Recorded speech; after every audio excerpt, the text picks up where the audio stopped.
Kiss 92.5 Studios in Toronto, Canada. Are you ready? Ladies and gentlemen, This is Roz Yes. and Mocha. it's Roz and Mocha. What's going on? Hey guys, this is Bruno Mars. This is Selena Gomez. The Chainsmokers. Lady Gaga. Calvin Harris. Celestia Cara. This is Ed Sheeran. You're listening to my boys Roz and Mocha. Roz and Mocha. My boys Roz and Mocha. The Roz and Mocha Show. Ready to go. Between Roz and Mocha, who is your favorite? Mocha. You guys are so funny, man. Congratulations, Lisa! Wow! You just won $1,000. That's amazing. Y'all just made my entire morning. Keep it up. You guys are awesome, man. This is the Roz and Mocha Show podcast. Hello? Yo, it's Roz and Mocha. Oh, no way. Bet you didn't think we were going to call back after the text that you sent. What's your name? Okay. All right, yo, Doug. Doug. We're going to call you Doug. Yeah. Well, call me Horatio. Okay, Horatio. Why is Doug your real name? All right, Horatio. No problem, man. Okay, we'll go with that. Here is what Horatio sent to us. Yeah. I got a question for you guys. So I was cleaning my basement yesterday, and last night, my wife wanted to get frisky, which was great, and said it was me cleaning that got her going. Why is this? I've also heard from other women that when their man cleans, it turns them on. Maybe with your life experience, you would know. Jeez. Listen, different things turn different people on. And I think there's something, I don't know what the word is I'm looking for. It's not a submissive position. It's none of that stuff. But I think that just watching you do something that might be out of character, or it might be, I don't know what it is, but sometimes when you see somebody do something, it just it turns you on wildly. Or is it that you were like crazy. Horatio, or was it that you were like taking initiative and doing something that maybe in her mind she thought that you should have done a long time ago, and she sees that without even asking you, you're just like doing it and you're getting all sweaty. Okay. We're missing a very important question here. Which is what? What was Horatio wearing while cleaning? Dude, I was just in my PJs, man, like sweats and a shirt. See, Like, that's I was very not- sexy. Yeah. I see Catherine naked all the time, right? Hey! Right. Okay. I see Catherine naked all the time. I didn't know if it was going to be disrespectful to start clapping. No. But there's moments where, like, I'm trying to think back. There was a couple of months ago. Like, again, I see her naked all the time. And I went downstairs and she was changing a light bulb in the hallway. Okay. Like a halogen light, right? Struggling with it, whatever. She's little. And so she's changing a light bulb. And as she was reaching up, her shirt lifted up and I saw a little bit of her belly. Yeah. Right? I saw way more 15 minutes before that, and I was probably going to see way more 45 minutes after that, right? But she had, thank you. Oh, we're not coming. Yeah, Okay, yeah. Again, I don't want to be disrespectful. No.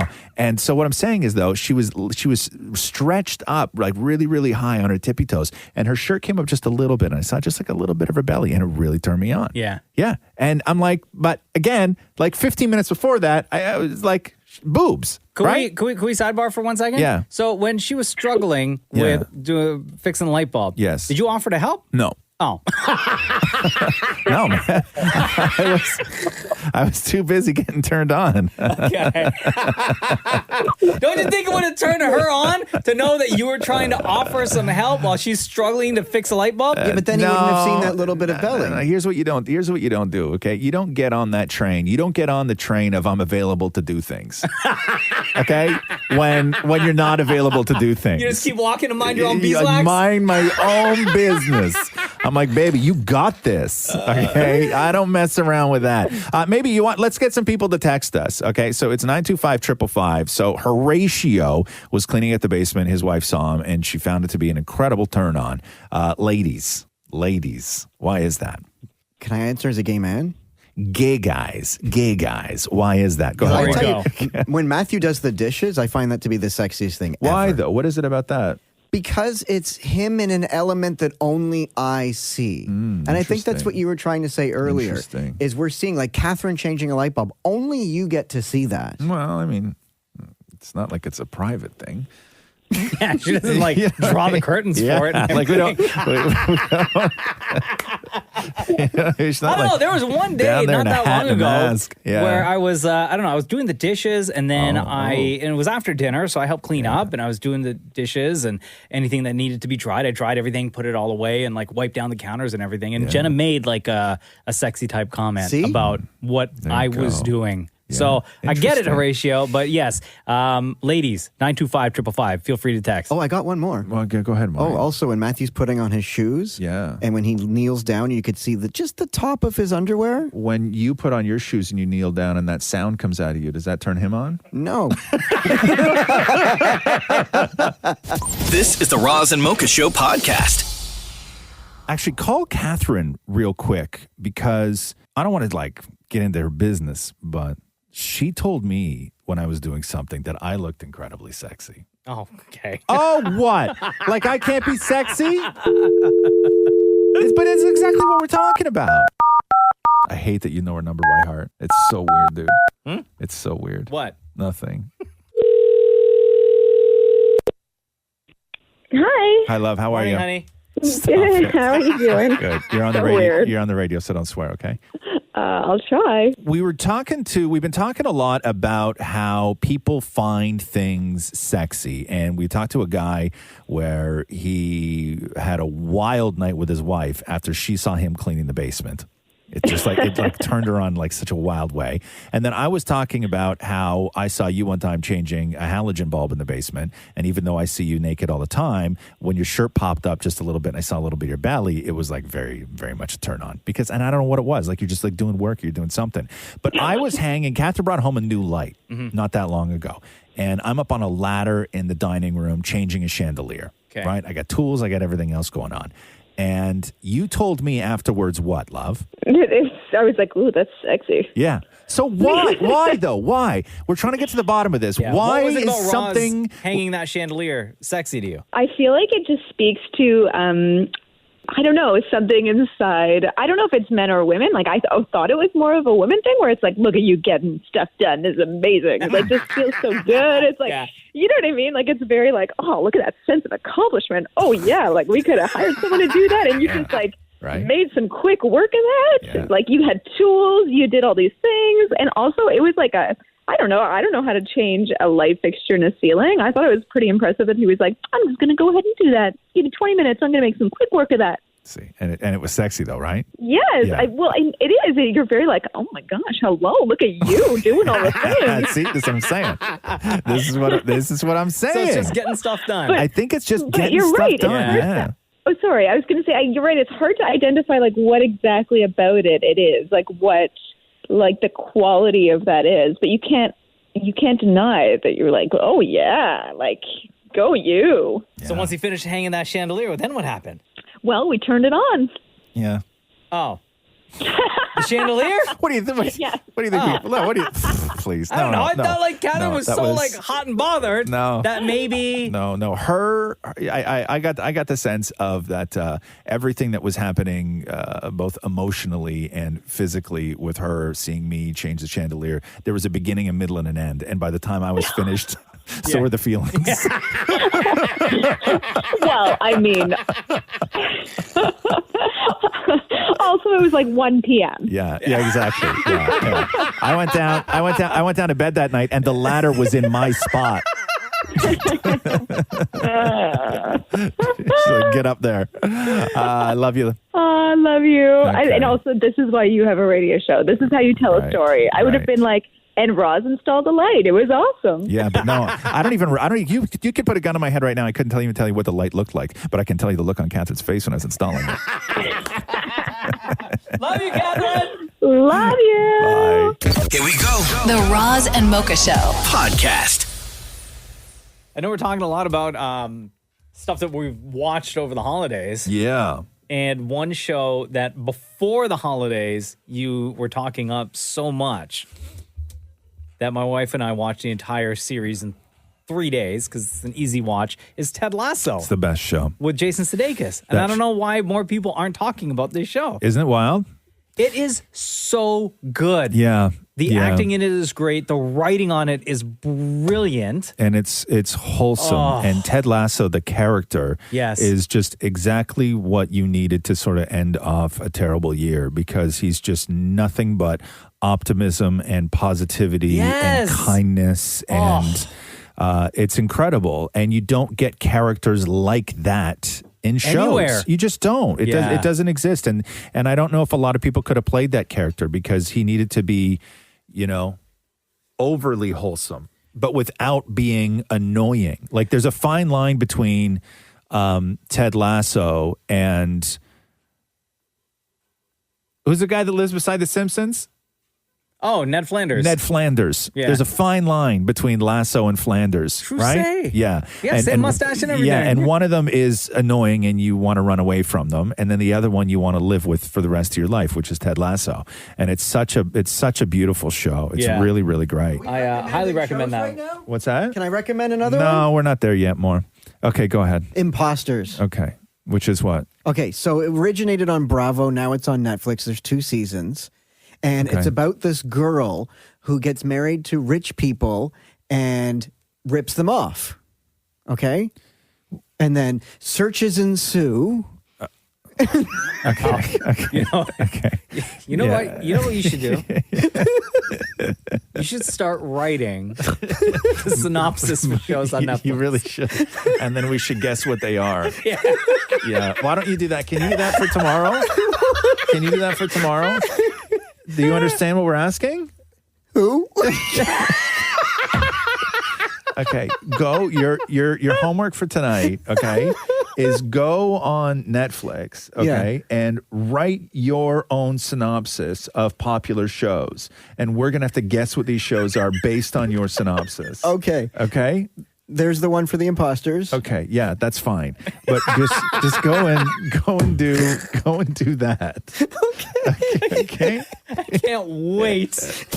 Hey. The Roz and Mocha Show. Podcast. Dan Moore, get in here real quick, please. Take your time. Thanks, man. Jesus Christ. Yeah. I'm going to ask you for you to go for a morning stroll. Quit scuffing, man. Okay, so what are we doing here? Oh, this is a continuation from yesterday. Yes. So there's like so much stuff to watch on like everywhere. Netflix, Amazon, Apple TV Plus. Mm-hmm. The list just grows every single day. And Maury is notoriously terrible at summing things up, describing things when it comes to films and movies. Yeah. Maury will always say, hey, did you see that movie with the guy and the thing? And we're all like, no. Like, what's it about? Yeah, we're like, what's it about? And then one of us will go, did you mean Batman? Right? Like he's just awful at describing. And yesterday you were talking about what show was it? The Imposters. Okay. The Imposters on Netflix. And you said this. Okay, so it originated on Bravo. Now it's on Netflix. There's 2 seasons. And it's about this girl who gets married to rich people and rips them off. Okay? And then searches ensue. That was it. End of synopsis. Not very riveting. And like now- if I were the creators of Imposters, I'd be pissed at that. However, I'll tell you that I did wind up watching, based on Maury's description, episode 1 of Imposters last night. And what'd you think? Yeah. I don't know. It's a little too lifetimey looking for me. Is it? Yeah, Okay. it's not. I don't know. I mean, We're going to continue. We watch episode 1 as well. Yeah, it's okay. It's okay. The acting is a little like, I'd say it's a 6. Okay. Yeah. Oh, come on. It's 2 of the people on that cast, their first role. Well, then I'm giving them the benefit of the doubt. But they're on Netflix. That's big time now. Yeah. Okay. So the task was, Maury, go on all the streaming sites and pick shows or movies or whatever it is, and you just describe it as best you can in like your way of describing things, and then we will try and see if we know what show or movie you're talking about. Sounds good to me. Okay, cool. Okay, so go ahead. Okay. The wife is a therapist and the husband is a doctor, but we find out he recently lost his job. But he held that info from his wife and family. He got up every day, got dressed, and went somewhere instead of the office. Isn't that an episode of Modern Family? Remember when Mitch lost his job? Yeah. And he was going to the park to play chess with the old guy? Yeah, yeah. No, what is that, Maury? The Undoing. The Undoing. What? Okay, read that again. Read that Okay, again. the wife is a therapist and the husband is a doctor. Yeah. But we find out he recently lost his job, but he held that info from his wife and his family. He got up every day, got dressed, and went somewhere instead of the office. No, it's about somebody being accused of murder. Yeah, what about the murder stuff?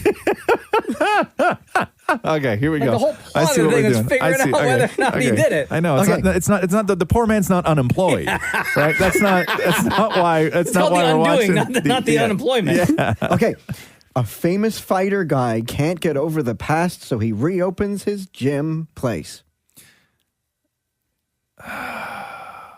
Hold on, a famous famous fighter guy can't get over the past, so he reopens his gym place.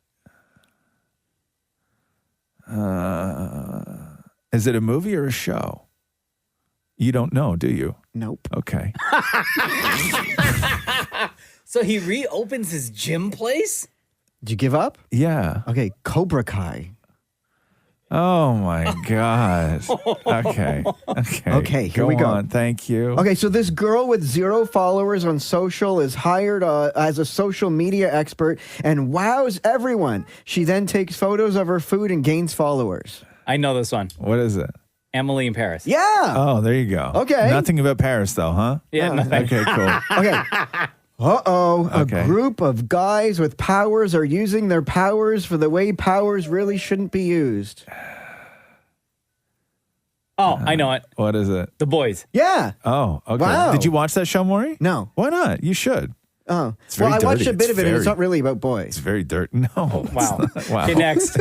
Let's not even acknowledge. Yeah, Next. yeah. Okay, here we go.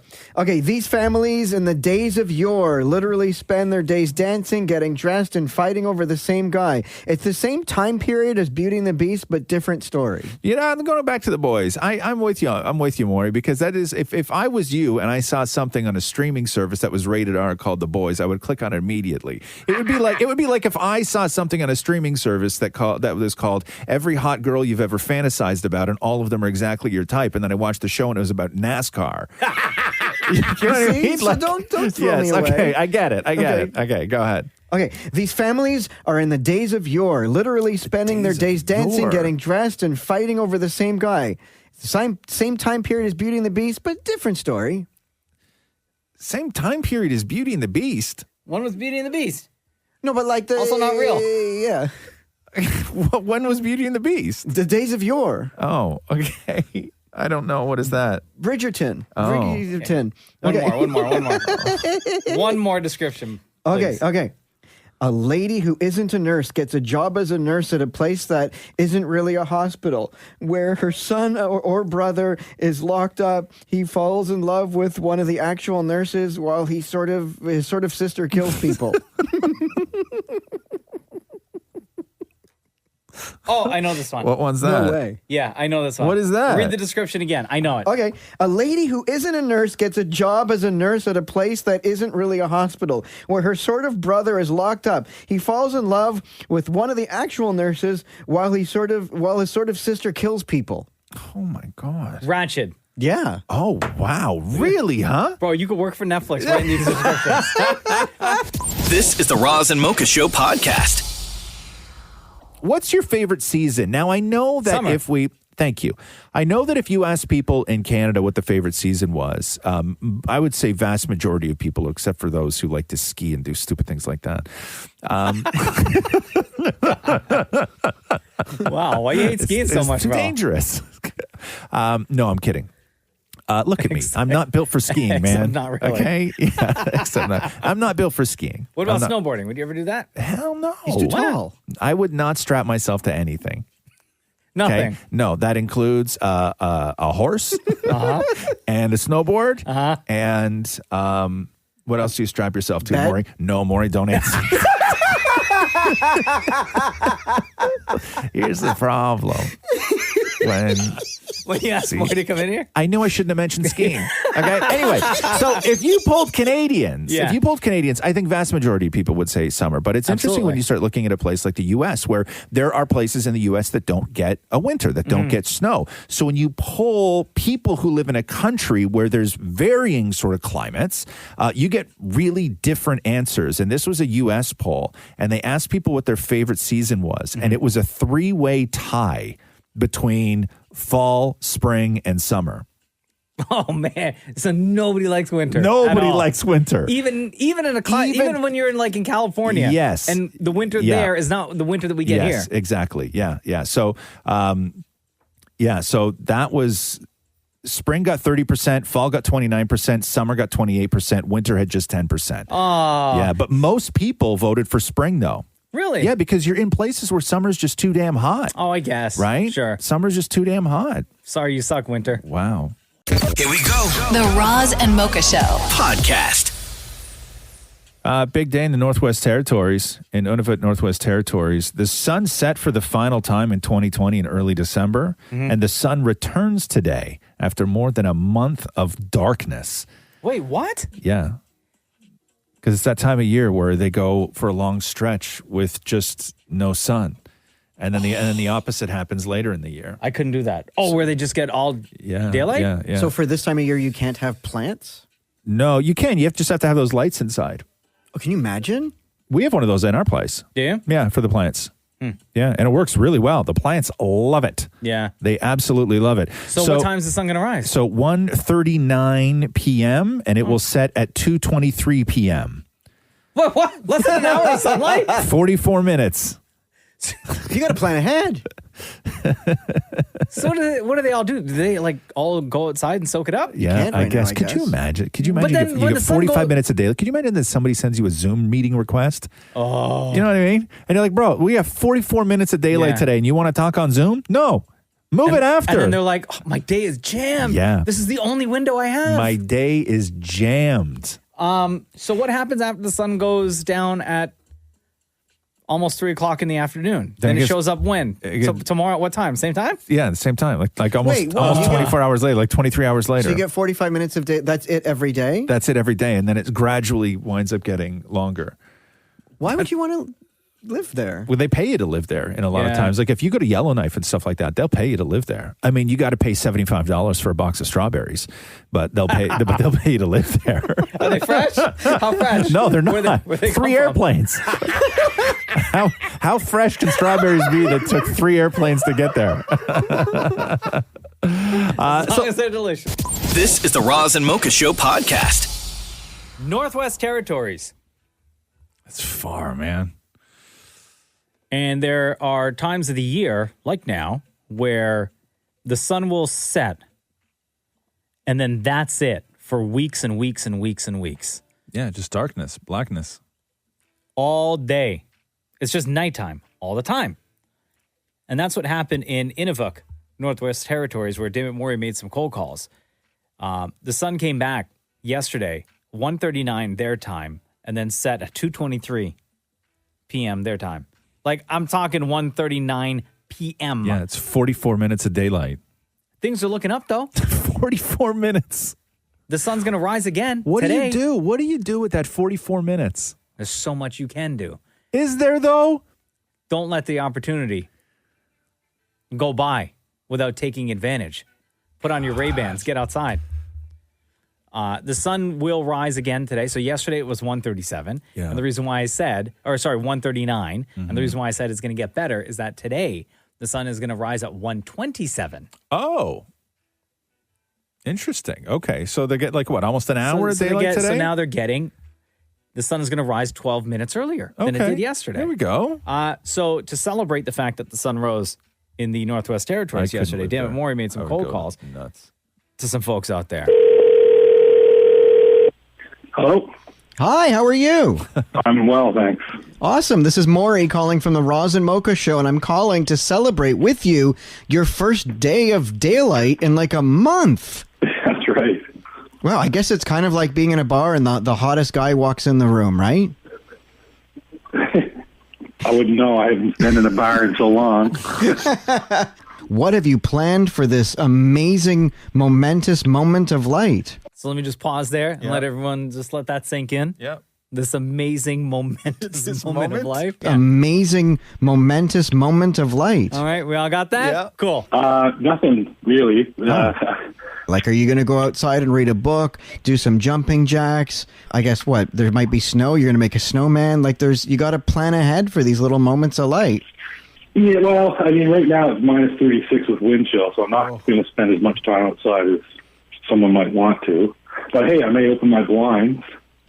By the way, I failed my test on Canadian geography today. I knew none of it. Right. No, do you get it? I knew none of it. instead of none of it. I knew none of it. Okay, yeah, I get it. Oh my God, you have daylight again. Yep, finally. Oh my gosh, what was this moment like for you? What are you doing right now with daylight for the first time in a month? What does it feel like? Feels good. It feels refreshing. It feels like a reward. I just got home, actually. I was up on the Marine Bypass route with my father-in-law. I brought him up there, and we watched the sun come up for the first time, and it's surprisingly bright. If you're planning to do something outside, if you're planning to walk the dog or go tobogganing or bask in the sun and somebody is diddle-daddling in the house, that must piss you off because you only have 44 minutes. There must be anger in the house. Come on, let's go. Oh, yeah, there's no screwing around about it. It's like, listen, get your pants on, get ready, let's go. But what does it feel like to have daylight again? Yeah, interesting. Is the sun rising right now? Describe what's happening to me right now. My heart is pounding. This is a moment. Okay, are you opening? Is that the door opening right now? Yeah, it is. Okay, here we go. Are you going to describe this to me? Well, it's a vision of a sunrise. I'm looking over the horizon. Okay, Ian, you're not. No. Hold on. You gotta make it as though it's like a Martin Scorsese movie. There should be like, and the sun is, like, give it to me. Well, no, that's not the way I speak. Be dramatic. Well, I'm not dramatic. Describe what you're seeing right now for this momentous occasion. Well, I've told you I don't see it as a momentous occasion. Ian, is it bringing a tear to your eye? No, it is not. I think this is a moment you and I are going to share together forever. Well, you have no... How did you get my number? Or you just randomly dialed? Randomly dialed, and look, it brought us together. Oh, great.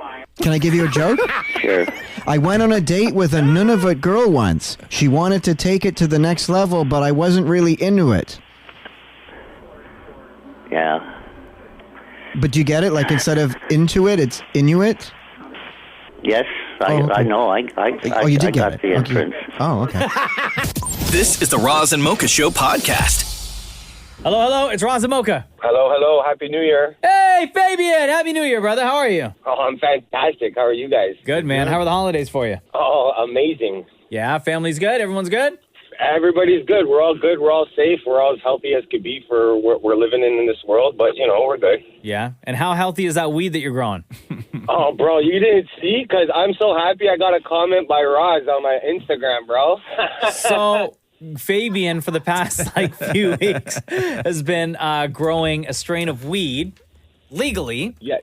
And he's naming farmer. it. He's naming it the Raza Mocha. This particular strain, he's naming Raza Mocha. Absolutely, Raza Mocha cookies. Yeah. And we've been getting updates from you every few weeks. Now I missed sir. what you posted on IG, but what is it that you posted? Seeds. I got seeds.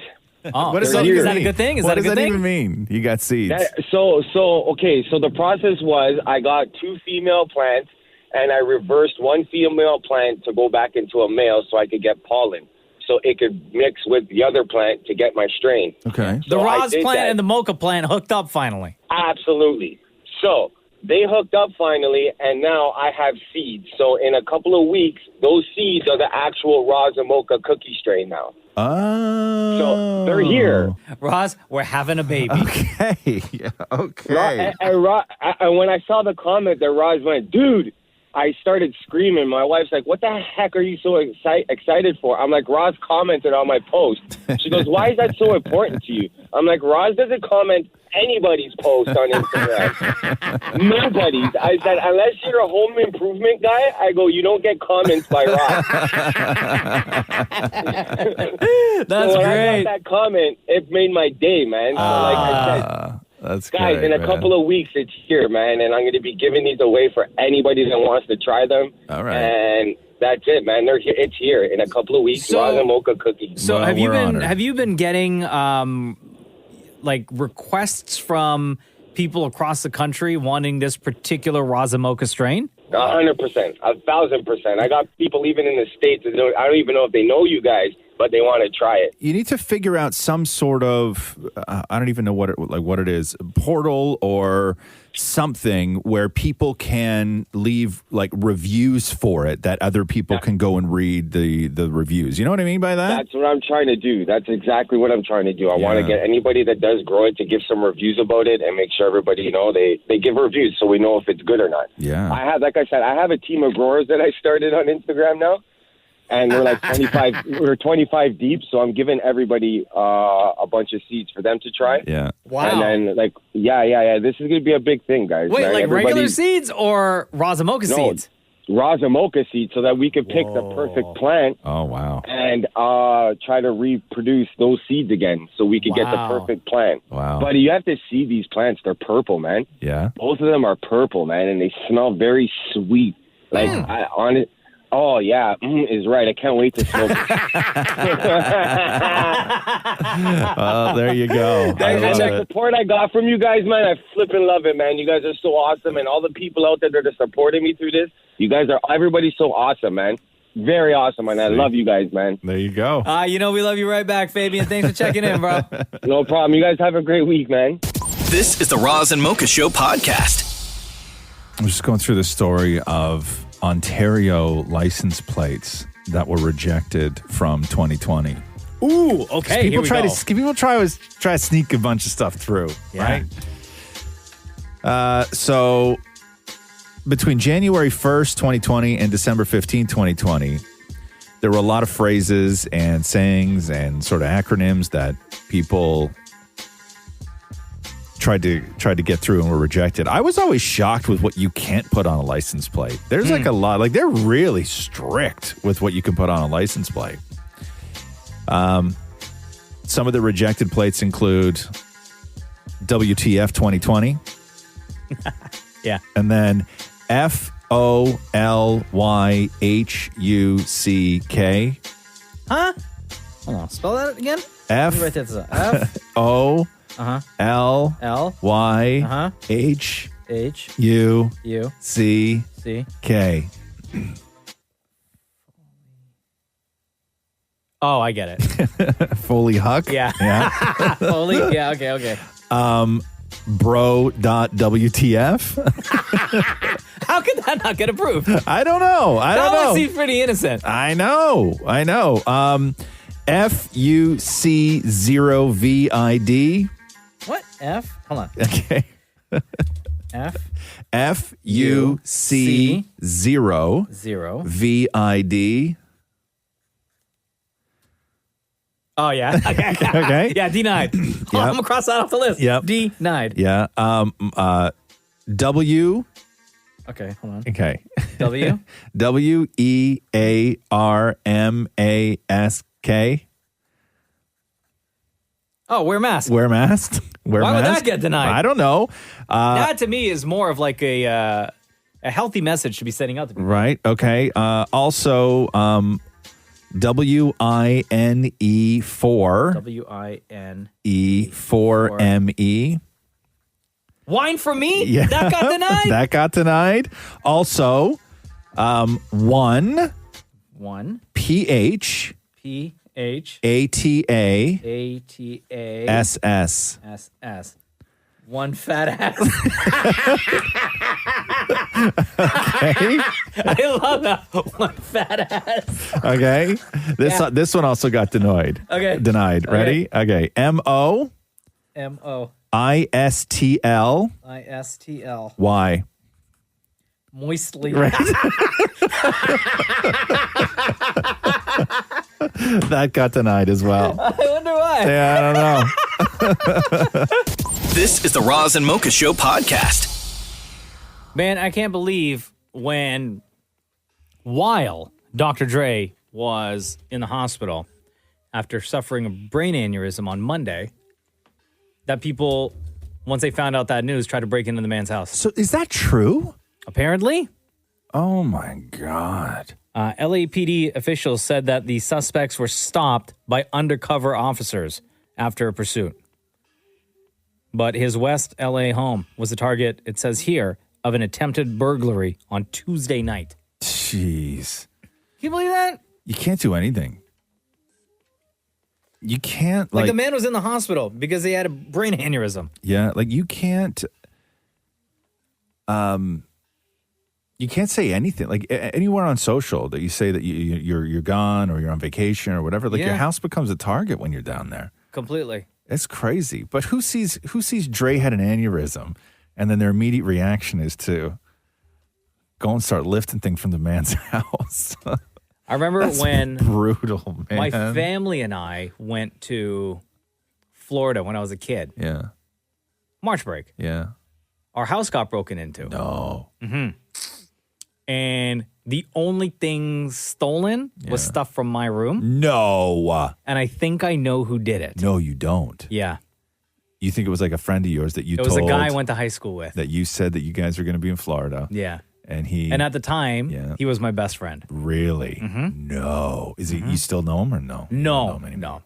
Something happened later on in high school that, because I'm very naive. Yeah. And I unknowingly got wrapped up in. Right. And then eventually the truth came out. And at that point, I was like, I'm done with you, man. What are you talking about right now? What'd you get wrapped up in? Like a caper? It's okay. What'd you get wrapped up in? When I tell you the story, you can't say I'm naive and I got wrapped up in something and found out too late. It wasn't drugs. And It not wasn't say, guns. And not say what it was. Right? Like, I know I didn't grow up in, like, what's perceived now as the safest neighborhood. Yeah. But it wasn't anything, like, to that extent. Okay. But. The build-up. I know. So, we were in the same music class together. Okay? Okay. I played drums.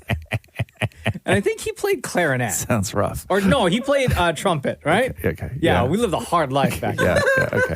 You and the clarinet player. And he had stolen this massive, very expensive keyboard. And it was the only one that the music class had. Like your Casio? And he told me that the music teacher allowed him to borrow it for however long. Okay. Right? Because the music teacher used to let me bring the drum set home for the summertime. Sure. Summer vacation. Yeah. As long as I brought everything back, which I did. Yeah. A couple of summers, I had the drums in my room. So I had my car at school, the K car, my mom's K car, and he was like, I'm allowed to borrow this. Can you drive it home for me? With me? And I was like, cool.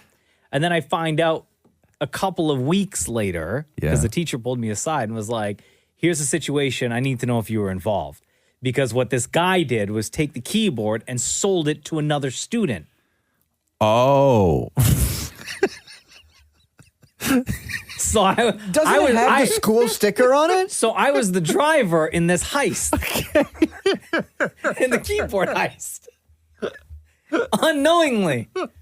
And I said, I was honest. I was like, no, like, here's the story that he told me. I had no idea that he took this keyboard and then sold it to somebody else who also knew. Like, go after those guys. Okay, so you're baby driver.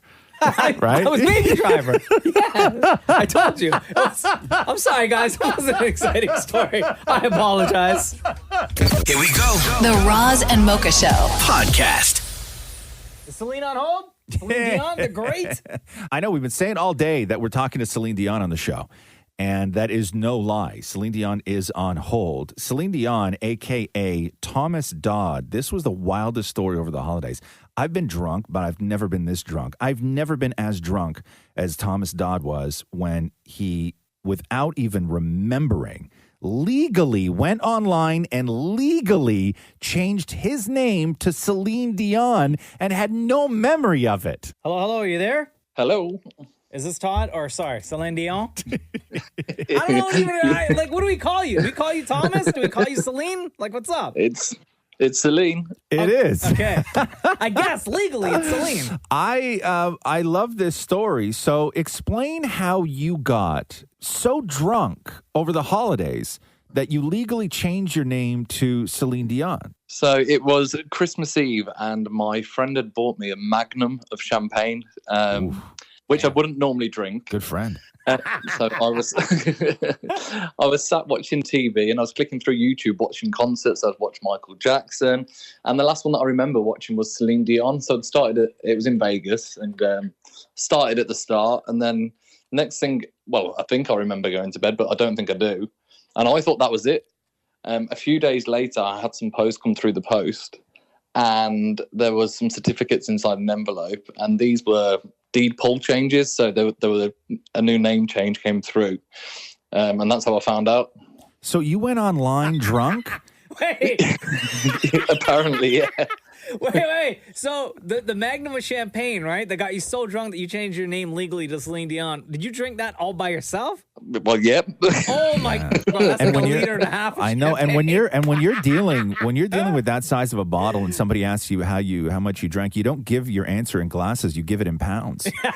It's like I had about 4.5 pounds of champagne last night, 6 pounds. Okay, so you went online. Now, to go online where you are and change your name legally to Celine Dion, is there any sort of transaction of funds? Like, does this cost money where you are? And did you have to put your credit card number in? Yeah, so this is because I thought someone else might have done it to wind me up, but this is how I found out it was me. So I had to go onto my online banking, and there was a transaction for £89. So I spent the best part of nearly £100 to change my name. So you paid $100 while drunk on champagne alone after going down the Celine Dion tubes, and you changed your name to Celine Dion. Now, you are a fan of Celine Dion, though? Oh, huge fan. Okay. Oh, wow. Have you heard from her yet? Nothing. I was saying, going through today, I've got just over 50 interviews across US, Canada, and at home. Wow. So I'm hoping by the end of today, as momentum builds, we might get something back. So what's your plan then? How long are you going to ride this out for? Are you going to just not change it back? or do you have to then go back and pay another $89 to have your name changed back to your actual name? Well, do you know what? I think it's going to come with some perks, so I plan on keeping it. Yeah, I guess. I just get that driver's license changed. You will never have to wait in line for anything ever again. That's me. Restaurant reservations, I'll be able to phone up, get straight in. What'd your family think of the name change? So they found out an awkward way because I'd actually put it on Facebook, and my parents don't have Facebook, and they were woken up the next morning after I put it on Facebook by the paparazzi at the door, and they'd basically hunted down my parents before they hunted me down. That they broke the news. So your poor parents. Let me just clarify something for me here. You said that your parents found out in an awkward way. What would be the not awkward way for your parents to find out that you'd change your name to Celine Dion? I probably should have phoned and told them myself, to be fair. So you're going to ride this out. I love it. What's your favorite Celine song? I Drove All Night, I think. Oh, that's a good classic. one. That's a good one. How old are you? 31. 31. Are you single? Do you know what? I shouldn't have said that. I've lied to all the papers over here and said I was 30, so I could be a year younger and erased 2020, and I've just dropped. Oh, my God. Look at you, already a diva. You're Celine Dion for a week, and you're already changing your age. I can't believe I've just done that. Thomas Dodd, a.k.a. Celine Dion, legally Celine Dion out in the UK. You changed your name to Celine Dion after a drunken night on a magnum of champagne. That's crazy, dude. Thank you very much for joining us on the Roz and Mocha Show. All right. Take care. Happy New Year. Right on. Happy New Year, bro. Bye-bye. See ya. Yeah. The Roz and Mocha Show podcast. Did you start watching Bridgerton yet? No, but my wife did. Yeah. She likes it. She likes it? Yeah, she likes it a lot. Yeah. Did you start watching it? Yeah, people are mixed on it. I am, me and Grace. I love Shonda Rhimes, right? Yeah.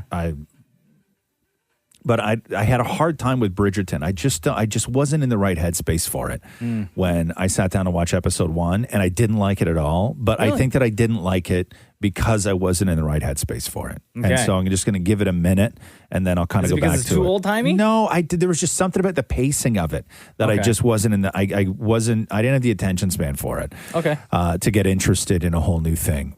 And one of the things, though, that hit me right away when watching it was the way that they use music, because Shonda Rhimes always uses music in unbelievable ways to carry the story. Mm-hmm. She is a huge love for music, and the music that she's used on Grey's over the years, as we know, has been incredible. Yeah. And so what they do in Bridgerton is that it is still full of pop songs. But they're classical versions of pop songs. Okay. So I'm going to play some for you here, and you'll hear the classical version from Bridgerton, and then you tell me if you recognize what the actual song is. So go number 1.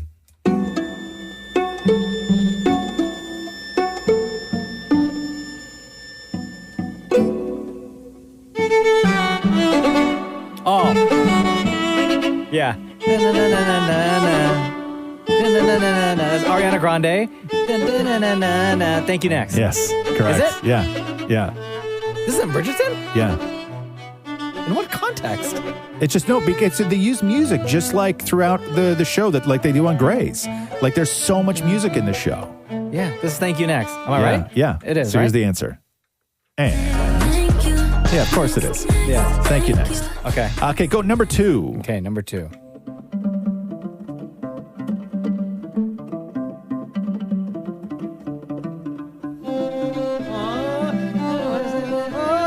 I was with you. That's Maroon 5. Girls Like You. Yes, correct window. Wow, you're really great at This this. is easy. Okay, go number 3. You don't need to play the actual song. Go number 3.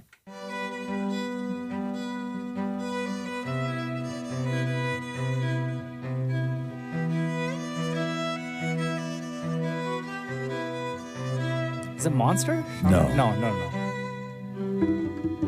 Oh, Wonder, Shawn Mendes. No. Ed Sheeran. No.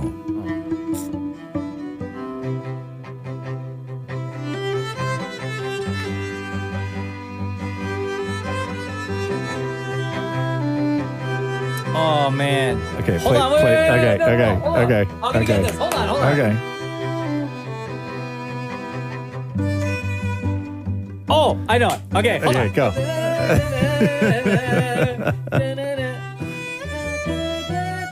my God, I know.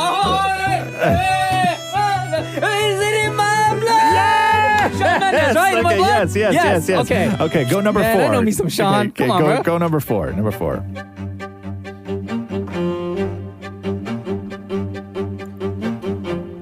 Billie Eilish, Bad Guy. Yeah, you got that. Really, huh? Because this part, dun. Oh, yes. It's so distinctive. Yeah, this is Bad Guy, Billie Eilish. And we'll round it out with this one, number 5. Okay.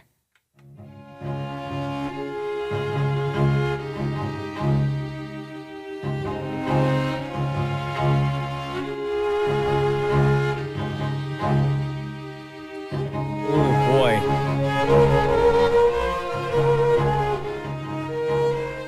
Is Ed Sheeran? No. Ed Sheeran, no?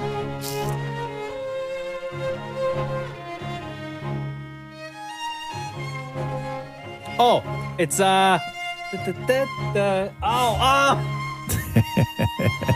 Watching you struggle with this is awesome.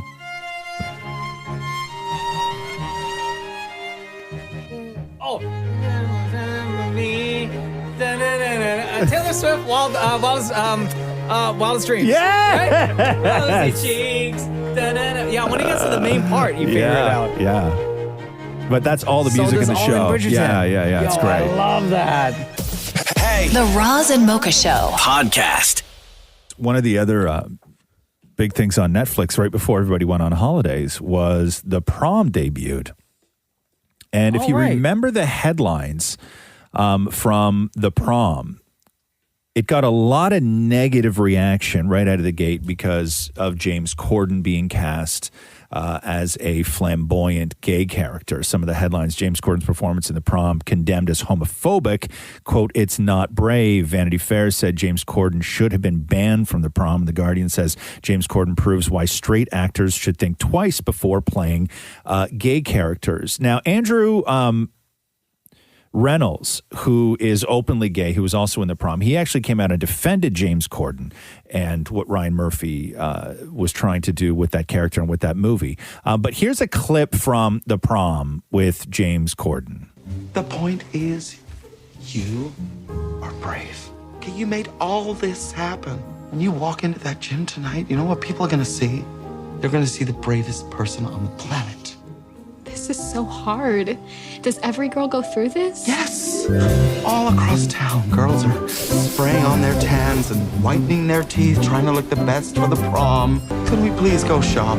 I can tell you're feeling wary, but you can count on Uncle Barry. So there we go, Uncle Barry. And before the holidays, Dammit Maury hadn't seen it because he was looking very much forward to seeing it. And he came in, hey, Maury, and Maury's thoughts, and correct me if I'm wrong, the way that I remember it, Maury, that you had said when it comes to straight actors playing gay characters, you don't mind seeing a straight actor playing a gay character. You just have a problem when they become flamboyant, when they start doing these stereotypical affects of what people perceive gays to sort of be like, Quote, right? end quote. Okay, so that Okay, was thanks, it, right? Maury. Like, so Thanks for joining us. okay, so but it was the flamboyance that you had a problem with. Yes, because Right. in the trailer, it really made it look like, what are you doing, dude? Okay, so Maury at that time had not watched The Prom. Yeah. And then, like a lot of other gay people, from what I've read, there was reluctance going into The Prom based on the sort of negativity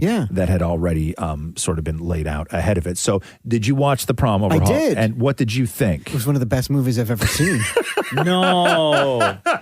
You liked it, huh? I loved it. So what about James Corden's performance? It was fantastic. Oh my God, really? It was so you have no problem so with it good. at all? Dude did an amazing job. Have you talked to anybody else who watched the movie and loved it as much as My you? husband loved it too. Yeah? Wow. Did he have Both the of us same... watched the trailer and we're like, why would we want to watch this? It looks So he terrible. had the same opinion as you going into this? But we had nothing to do for 2 weeks. We're like, okay, fine, let's do it. 5 minutes in, we're like, this is awesome. Because we had said, I was really looking forward to watching The Prom as well, but we had said there was something about the trailer that was really off-putting, and I couldn't put my finger on it. I didn't know what it was, but it was a really terrible trailer, not because it told like the whole story of the movie in the trailer, so on and so forth, like a lot of trailers do. Yeah. There was just something about the trailer that made you not want to watch the movie. It was a bad trailer. It was terrible. It was a terrible trailer. Yeah. But you're telling me the movie's good. The movie's amazing. And James Corden is good. It's fantastic. You have no problems. Dude, do it again. Okay. Oh, wow. How's that? This is the Roz and Mocha Show podcast. Got a lot of birthdays today. Some of them are real tough. Oh, okay. Some of them are real tough. Dead Mouse. How old is Dead Mouse? Oh, he's boy. a tough one. How old Dead is Dead Mouse? Mouse today? I mean, keep in mind, we only see him through the hat. I know. Helmet. 30. Generally, you can see people through hats. What's that? 37. 37 says Mocha. Maury? I was going to say like 48. 48. See, this is the thing. It's tough. Dead Mouse, 40 years old, apparently, today. Only 40? Yeah. It hurts when you realize you're older than Dead Mouse, huh, Maury? Yeah. really does. Welcome to my world. Oh my God. Welcome to my world. Kristen Cavallari, Mocha, this is to you.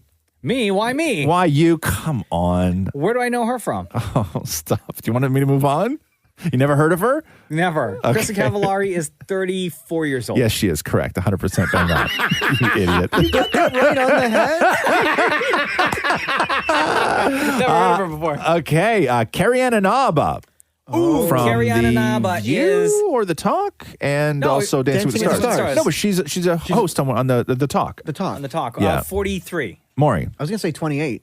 28. She looks fabulous. Wow, 53. Oh, yeah? Wow. Yes, sir. Carrie Ann. 53. Wow. Bradley Cooper. Okay, he looks older than he is. No way. Bradley Cooper's over 50, for sure. Really? I'm going to say Bradley Cooper is 52 years old. Maury. Oh, I was going to say he's like 47. 46. Oh, yeah? Yeah. Wow. 46. Marilyn Manson. Oh, geez. Oh, man. The makeup's deceiving. Marilyn Manson's a tough one. 55? Maury. 52. 52. Oh, yeah? Really? Yeah, Oh, okay. yeah, 52. Oh, you got Kristen Cavallari. I got Marilyn Manson. Robert Duvall. Who's Robert Duvall again? Robert Duvall is like a famous in actor. He was everything. in the Godfather movies, was he not? Yeah. Oh, right. Was he? Yeah. And also he built Cole Trickle's car in Days of Thunder. And he was old in Days of Thunder, and that movie came out like He's okay. Duvall's in his 70s, for Like- sure. I'm going to say he's 73. Maury. 87. 90. Whoa. The consigliere is 90 years old? Wow. Wow. Do I have one more? Do you know who Diane Keaton is, Mocha?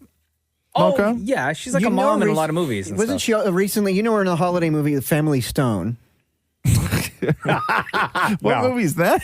Never heard of that movie Really? ever. No. Oh, that's the one with like Rachel McAdams. Why did I said Diane Keaton more and you started tickling your own arm? Why? I need to know the answer to Diane this right Keaton, now. no, there was a movie recently that she was in where she was like a mom. Yeah, The Family Stone. No, not that one. No. She was Oh man, and this movie. In you know what particular- movie? You know what movie she's actually? You know what movie she's in? And I think a lot of people crapped all over it, and I've seen it about 4 times now because Rox really enjoys it. Palms. What's that? It's Palms is about women at a retirement home who put a cheerleading squad together. What? Wow. Yeah, and Diane Keaton's in it, and it's Really? actually really good. Yeah, it's a sweet movie, and I know people crapped all over it, but it's a sweet movie. Diane Keaton. Did they have a cheer in it? Yeah. Do you know the cheer? No. Why would I know the cheer? Also, You stop watched it rubbing 4 your arm. times. Okay, how old is Diane Keaton? Diane Keaton is 75. Oh wow. Yeah, Diane Keaton 75, and January Jones is 43. Here we go. The Roz and Mocha Show. Podcast. WWE legend Mick Foley tested positive for COVID-19. This was Mick letting his fans know. I did test positive for coronavirus following a virtual signing. There were only 2 people in the room with me. They were both wearing masks. I did take my mask off so I could do a better job on the virtual signing. And one of the gentlemen ended up having symptoms later that night and reported to me that he had tested positive. So I waited the 5 days and got tested myself, and I've been stuck in a hotel room. He got COVID at a virtual signing. And he was only around 2 other people. At a virtual signing. I know. Isn't that wild? My man. That's wild. I know. Anytime I see these names pop up on Twitter, not just wrestlers, just like Yeah, anybody, any famous name, and I'm like, oh, this is going to be a story about them dying or something. Yeah, no, I know. It's rough. Here we go. The Roz and Mocha Show. Podcast. So, Harry Styles and Olivia Wilde are apparently dating. Crazy. And this story, man, I got real deep into this yesterday. Really? Yeah, because it went wild in the sense that no pun intended. in the sense that it hit so many different areas. Like it exploded, and there was so much collateral damage and people being dragged into this. Mm-hmm. It was incredible. So one of the things was that Harry Styles is 26 and Olivia Wilde is 36. Okay. They were at a wedding over the weekend to Harry's former manager, I guess it was, and they were walking in holding hands. Yeah. And then the story started coming out. The pictures were released, and then the story started coming out that they've actually been seeing each other for a little while. Wait, but didn't Olivia Wilde and Jason Sudeikis just break up? Recently, yes. Like November, right? Yeah. Or something like that? Yeah. And also, Olivia Wilde is directing Harry Styles in her new movie. He's the star of her new movie, so she's his boss. Yeah. So there's all these different layers. Before we get to the hardcore, ridiculous fans, Okay. one of the things that sort of hit the side was they were holding hands. And then everybody started coming in on this saying, well, why weren't these rumors happening when Harry was hanging out and holding Lizzo's hand at that awards show? Right? Why would you not assume that they were dating? Because everybody's so protective of Harry Styles that it's all like, just because they're holding hands doesn't mean they're dating, because all his fans want him to marry them. Right? Of They're course. nuts. Yeah. Right? They're It's crazy. like Bieber's fans back in the day. Exactly. Yeah. They're crazy. And the other sort of collateral damage was, do you remember Candace Owens, that right-wing sort of pundit, the black girl who is very much she was against... talking smack about him when he was on the cover of Vogue, right? So Harry Styles on the cover of Vogue wearing the dress, that was the Candace Owens when she tweeted, there's no society that can survive without strong men. And this was the bring back manly men tweet. Mm-hmm. And then Olivia Wilde, who had already cast Harry Styles in her movie, called her, she replied to it just simply with, you're pathetic. Then Candace Owens replied to that with, you're single for a reason. So after these photos of Olivia Wilde and Harry holding hands, everybody started bombarding. They went from Lizzo onto Candace Owens and bombarding Candace Owens with the pictures of them holding hands being like, blah, blah, blah. There's a reason you're single. Suck it. Yeah. Okay? Then you go on to Olivia Wilde's Instagram feed. And I don't know who was on there last night deleting the negative comments, but it was crazy because there was a lot of comments on there saying, calm down, you fans are crazy, leave the woman alone. And there was a lot of replies to other people's comments, but those original comments were being deleted super fast. Wow. But there was a lot of garbage. And where the garbage comes from is, and Harry Styles fans? And I had no idea about this. Stan culture is the worst thing to happen to culture that I've seen in my life. Absolutely. Like ridiculous Stan culture. And there are a group of people. There's the Harrys, who are the Harry Styles fans. Then there's the Larrys. And the Larrys are the off the deep end vicious fans. The Larrys are the people who think that Louis is Harry's one true love.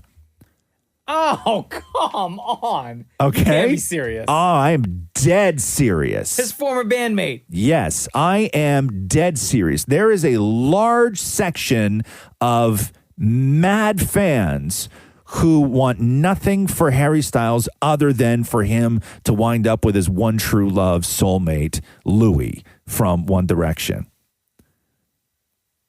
Okay? Is this real life? This is real life. And so Olivia Wilde So the Larrys got involved in this? The Larrys got involved in this because they won't tolerate anybody with Harry Styles. So it doesn't matter. Harry Styles can't win. It doesn't matter. At all. So then people started commenting, which my favorite comments were the ones of fans that were like, oh my God, she's old enough to be his mother. What? What? Okay, she's 36. Repeat the ages again? 36 and 26. Yeah, no, she's not. She's not old enough to be his mother. But then they unearthed an interview from 2012 with Harry Styles where they said, how old is too old for you? He was 18 at the time. Yeah. And he said, anybody, as long as they're not older than my mother. Oh, so it works out. But if you remember, he dated Caroline Flack, who was the host of X Factor. She passed away, suicide last year. Then she was 32 at the time. He was 18. Then he was rumored to be with Nicole Scherzinger when he was 19 and she was 35. Oh, wow. Then he was with Taylor Swift, who was, I think, 5 years older than him at the time. And now Olivia Wilde, he's 26, she's 36. So there's he's got a type. He's got a type. Yeah. Right? An age type. He's got an age type. He's got an age type. But a couple things. Larry is not happening, and no, Olivia Wilde is not old enough to be Harry Styles' mom. This is the Roz and Mocha Show podcast. Roz and Mocha's Fix My Life. What advice can you guys give me? Okay, so my question is... Got a problem you can't fix? Roz and Mocha got you. All right, Olivia, welcome to the Roz and Mocha Show. What's going on? I would love to fix the relationship with my father. Oh, tough one. Yeah, you wrote, it says, Roz and Mocha fixed my life. I had a falling out with my dad years ago due to a guy that I was with that he didn't like. I have now been broken up with that guy for 4.5 years, and I'm in a very good relationship with a great guy now, and we've lived together for almost 3 years, and everyone else in my family loves him. My father knows who my new boyfriend is and still won't talk to me, and I reach out every Christmas, Father's Day, and birthday, and he never comes to the phone ever. I need help on what to do with this situation. Is the relationship with my dad ruined? I've been battling these problems for years, and I just don't know what to do anymore. It hurts my heart that we don't talk, but how do I fix something that's so broken? Interesting. Is your mom still in your life? Oh, yeah. My mom's my best friend. Okay. And that's the part that's, super hard for me, right? I'm so close with her, and I'm not really anything with him. Are they together? No. They're not. Okay. Which, if they were together, it would be more weird to me. The fact that they're not, it's almost like at this point it's easier for me to not be in contact with my dad because I'm not close with him. To me, this seems like a little aggressive, so there's clarification that needs to be had. When you were with this guy that your dad didn't like, what was the point where he stopped talking to you? Because he didn't like him. He didn't like who he was. He didn't like what type of person he was.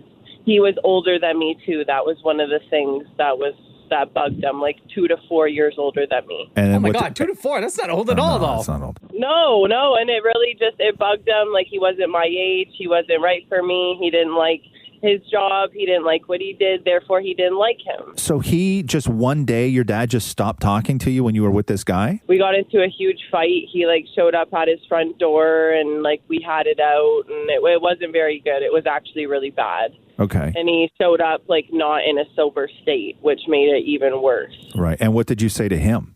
Are you completely innocent, or did you say some real terrible things to your dad? I didn't say many terrible things, but you know what? I was in love at the moment, and I was happy, and I wanted to do what I wanted to do and not what he wanted to do. But the thing is, years later, I've tried to reach out, and he knows that I'm not with this person anymore, and he knows that I've moved on, but he just doesn't want to even come to the phone. Do you have any siblings? I have 3. What's their relationship like with your father? Not very good. Okay. It's kind of all ended between them and him in some sort of way as well. So because for different reasons, or all because of this reason? All different reasons. All different reasons. So it seems to me that this is a family problem. It's not just a you and your dad problem. It's you and your siblings and your dad. And have they tried to repair the relationship that they have? One of my oldest brothers has, and he gave up. He was trying to reach out, and it was nothing in return. So he just gave up. But the 2 younger ones, they haven't really. They're still young. Have you tried, Olivia, like showing up at your dad's place and seeing if you can catch him like in person? Is it bad that I'm kind of scared to do that? No, not but at all. You're scared in what way? Like you're scared like because you think he's going to be violent, or you scared because you don't want him to say I don't love you anymore? A little bit of both. Yeah. A little bit of both. And he does like to kind of drink sometimes, which we all do. But for me, it ends aggressively with him and I, like just like verbally, not like physically or anything. And for me, it's just like that hurts me every time I try to reach out. I leave in tears. This to me doesn't sound the idea of your ex-boyfriend and everything else. This is way, way, way beyond that. This is you and your relationship with your dad and your siblings' relationships with your dad and everybody in your family, whether it be you, your siblings, or your mom. It seems to me that they've all been alienated from your father. Yeah, yes, 100%. Okay, so this is beyond my dad didn't like my boyfriend and now he doesn't talk to me. Mm-hmm. This is your dad problem. This is beyond that. Yeah. When was the last time you got a sense that your father really truly wanted to be a part of your life? Maybe 2.5 years ago. And what was that circumstance? He plays jokes on me. Sometimes he'll call me because he lost a bet over something, and he had to phone me because that was the bet.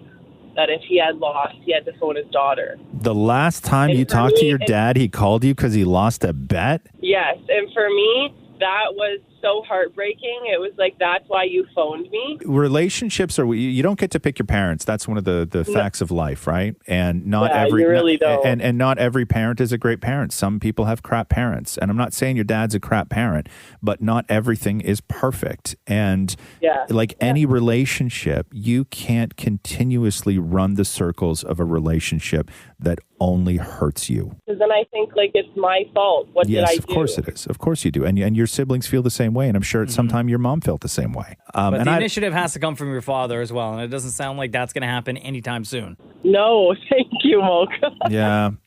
It's unfortunate. And it's like I can kind of sit here and laugh about it now because it's been so long, unfortunately. But it's like, what do you do when something like that's so broken? Do you just let it go and one day maybe he fixes it? No, but I think that you're looking at fixing, putting things back to the way that they were. But I'm not 100% sure that when things were at their best, that they were even all that great. Yeah, you're so right. So I think that what you have in your mind is trying to create some whole brand new thing that's never existed with your father. Yeah, for sure, 100%. Wow. Right? Does that help, Olivia?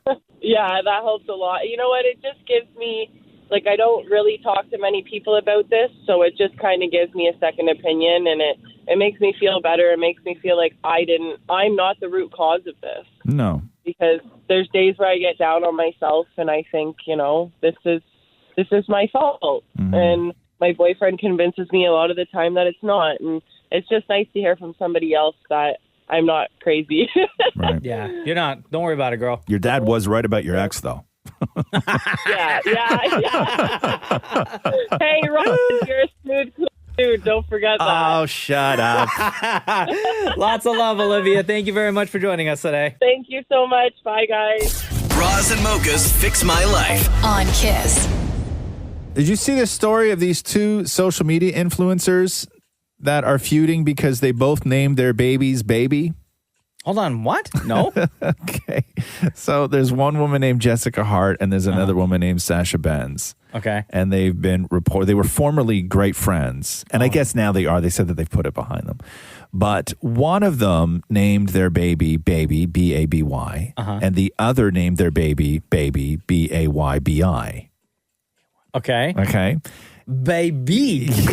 Yes. The baby, a baby. Right. Okay. But who had their right. child first? Okay, so do we know that? Baby,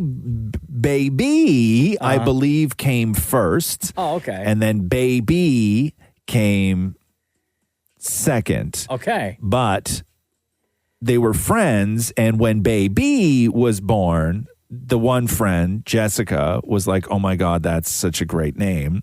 And then actually called the other mom, Sasha, for advice on what to name her baby when she arrived. And I guess they had a conversation about it and maybe suggestions were made, none of which were Baby, which is the same name as her daughter named Baby. And then so she just went ahead on her own and named her daughter Baby. But they have apparently patched things up in case you were worried. Okay, I was getting worried for a second. These Sasha two social says, media influencers Sasha I've never heard of says, before. of course, Jess and I are still friends. We chatted it out a few weeks back, and I'm happy that she has a name that she loves for her beautiful girl. Now, they did not dispute that there was conflict between them. However, she does say that it was over now. So, just so you know. will the babies be friends? Well, yeah, but they're like a few years apart. I think one was like 2 when the other one was born, kind of thing, right? So, yeah, so if you were worried that the two influencers who named their baby's baby that were feuding, if they've made amends, they have. Thank God. Okay, yes, I know. I can We see don't need any more terrible news I today. can see the relief on your face right now. This is the Roz and Mocha Show podcast. There is a video going viral right now of this DoorDash driver in New York. I assume by the end of the day, she won't be a DoorDash driver anymore. Oh, it's one of these. But she got pissed at the $8 tip that she received after dropping off food to a customer. Like it was an $8 cash tip or it was an $8 tip on the app? On the app. Okay. So she wanted to confront him. And he wouldn't come to the door, but talk to her through his Ring door cam, which recorded the entire interaction. And I'm going to play that for you right now. And you're going to hear them mention Comac and Smithtown. And those are 2 neighboring towns. The food came from a restaurant in Comac, and the guy who ordered the food lives in Smithtown. Gotcha. How you believe it? No, I could speak to you, actually. I'm sorry? I need to speak to you. I don't think you realize where they're coming from, so I need to speak to you. Where what's coming from? Where the food you ordered is coming from. I don't think you realize the distance that it's come from, because then you would never actually have given what you gave. So I think you can come and see me face to face. Because I drove 40 minutes. And it was extremely far, and I got it to you early. So I don't think you realize where you ordered from. I don't understand. You Well, I think minutes from where? From the restaurant that you ordered from. Do you realize how far it is? Do you realize you ordered from Comac and you're in Smithtown? That's a 15, 20-minute drive. It's not. You need to try to drive it. I just drove it. It's 40 minutes. It's 12 and a half miles. So I don't think you realize how far it is. So what do you accept the pickup if you think it's that far? They don't let us know how far. So I think you need to adjust your tip to make it right. How much is the tip? You gave an $8 tip.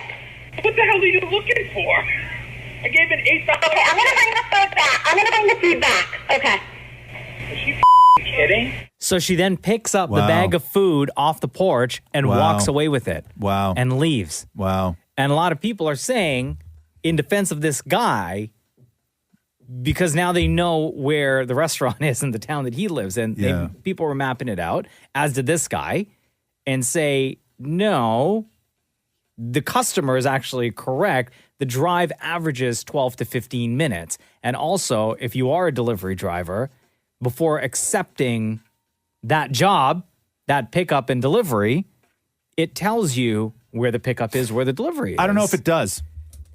Because I know on Uber, Uber drivers don't get to decide based on where the destination is. I don't know how DoorDash works. Yeah, neither do right? I. Neither do In I. the States. But I don't know. I don't know that. But geez, man, with all these apps, it's a very difficult thing because when you're in a restaurant, there's no sort of standard tip. It's not standardized, right? Yeah. So you don't go to a restaurant and pay, regardless of what the bill is, $20 in tip, Mhm. right? On a $15 bill, $20 in tip. On a $250 bill, $20 in tip. There's no standardized. So people tend to use a percentage kind of thing. And a lot of the times when you're using the machine, it will Yes. give you an average. It will say, do you want to tip 15, 18, 20%? Right. Sometimes more. Yes, but you also in a restaurant don't pay the distance that the waiter or waitress has to carry the food from the kitchen to the table. Correct. There's not all these extra charges like there are on the apps. And when you get to the tipping option on the app, it is already on top of what the DoorDash has to make and what the this has to make The and restaurant what the has to restaurant make. has to make. Yes. All of this stuff. So I don't know, like tipping to me is $8, like $8, an $8 tip. I don't know how much food the guy ordered, but there has to be some sort of cap. You can't start doing, tips based on the order. Like the idea of doing, say, like 20% on something order that was plus the distance? an order plus the distance plus everything I know. else. It gets a little much for people. But I don't think you drive. I'm with you. 15-minute drive and you are upset about an $8 tip. Like, let's say And- she took all back roads, right? Yeah. And it took 40 minutes to get there. Yeah. Like, that's on you. But it might have taken 40 minutes because she had two other drop-offs on the way. Sure. Or it Because could have that been happens. there was traffic everywhere. Maybe Yeah, the highway was packed. absolutely. Who knows? There could have been a number of reasons. But that's also, aggressive to take the food away. You don't I'm take bringing the the food away. food back. Like, what are you going to do with the food, though? You can't take it back to the Yeah, restaurant. no, The restaurant's I not know. going to take it back. No. You got free lunch and dinner? Yeah. Yeah. Taking the food away, that's a move, though, huh? Yes. Come on now. Hey. The Roz and Mocha Show. Podcast. Hi, this is the Roz and Mocha Show. Who's this? Hi, my name's Paige. What's up, Paige? Well, I was listening to episode 60 last night of the podcast and heard Rod say something, and I realized I haven't heard this in a long time. So he said, "Shut up, Maury," and I haven't heard that in, a long time. Oh, my God. Wow. The Shut Up Maury song. Yep. The dubstep remix. Wow. Yep. You're only on episode 60. How long ago did you start listening to the podcast? I started a long time ago, but then Yeah. stopped because I just didn't have time. But now I listen to it all day at work. So I've binged like 20 episodes in the past month. And are you going in chronological order? Oh, yeah. I have Okay. to. Wow. So you don't even know anything beyond that. Wow. And episode 60 was like years ago. Yeah, it's like Christmas 2018. Yeah. Holy cow. Jeez, that's crazy. Yeah. So Yeah. the shut up, Maury. If I remember this correctly, it was my kid Roxy who was young, like real young, who had said "shut up, Maury," and that's what got remixed, right? Yes. Yep. Okay. Yeah. Now I get it. Oh, geez. And did we play the "Shut Up, Maury" remix on the podcast? No, Oh, we no, didn't. and the way you said it was exactly how Roxy said it, so I was like waiting for it. And Shut up, Maury. Yeah. Yeah, we can make that happen for you. Awesome. Thank you, guys. All right. Wait, Paige, before we let you go, between Roz and Mocha, who's your favorite? I thought about this a lot. I'm going to have to go with Roz. Okay. Do you have a reason? Why Why are you laughing, Maury? Because Roz was like sitting there waiting for like some big extravagant explanations and nothing happened. He Typical. sat back in his chair. Typical. Well, I knew that Mocha would ask, so. Yeah, thanks. Troll job. I know. Level 100. I love it. Just your sarcasm and your humor and the way you talk about your family. Mocha, you talk about your family in an amazing way too, but just I don't know. Roz gets me. Roz talks about his family in a more amazing way? No, in the same way, but it's just amazing. Both you guys. Okay. Sorry, my family isn't amazing for you. Oh, that's not what I mean. Love you, So Paige. great. Love you. Thank you. Good morning. Oh, that would be awesome. Penises. Good morning. Oh. Yeah, man. Shut up, boring. Satisfied. Shut up, boring. Yo. Shut up. Yo. Shut up. Yeah. Dreidel. Shut up. Boring. I made it out of clay. Get your claws up, little monsters. Good morning. Get your claws up, little monsters. Good morning. Shut up, boring. Yeah, man. Shut up, boring. Damn it, Maury. Shut up, boring. Here we go. The Roz and Mocha Show. Podcast. Rihanna got a new project on the way, Oh, yeah? but it's not an album. Again. And I feel like this is the third or fourth time. What's she working on now? Where we talk about a project that Rihanna's got going on, and it's not music related. No. But she's like, and I feel at this point now, It's a troll job? completely. I feel because Rihanna knows that her fans want a new album or like at least one new song. Yeah. That she is now finding other things to do in her life to prevent her from making a song or an album. Right. Just busying herself. How up. long has it been? When was that last album? 4 years ago? Yeah. Was it 4 years ago, guys? 4 or 5 years ago? And I think a year and a half now, we had found out that she was working on her 9th album, and it was supposed to be like a double album where one was going to be all dance hall tracks. Right. And like side B or disc 2, whatever, would have been like all pop R&B songs. Right. And then it just kind of like faded away. There was no official announcement. Rihanna will not be recording. Rihanna will not be. It was like her makeup line just completely took off. But here's the thing is that. And she doesn't need to. No. She doesn't need to release an album. No. right? You're absolutely right. But the idea now, this is a new thing with artists cranking out albums year after year and single after single, where it's this nonstop stream of music.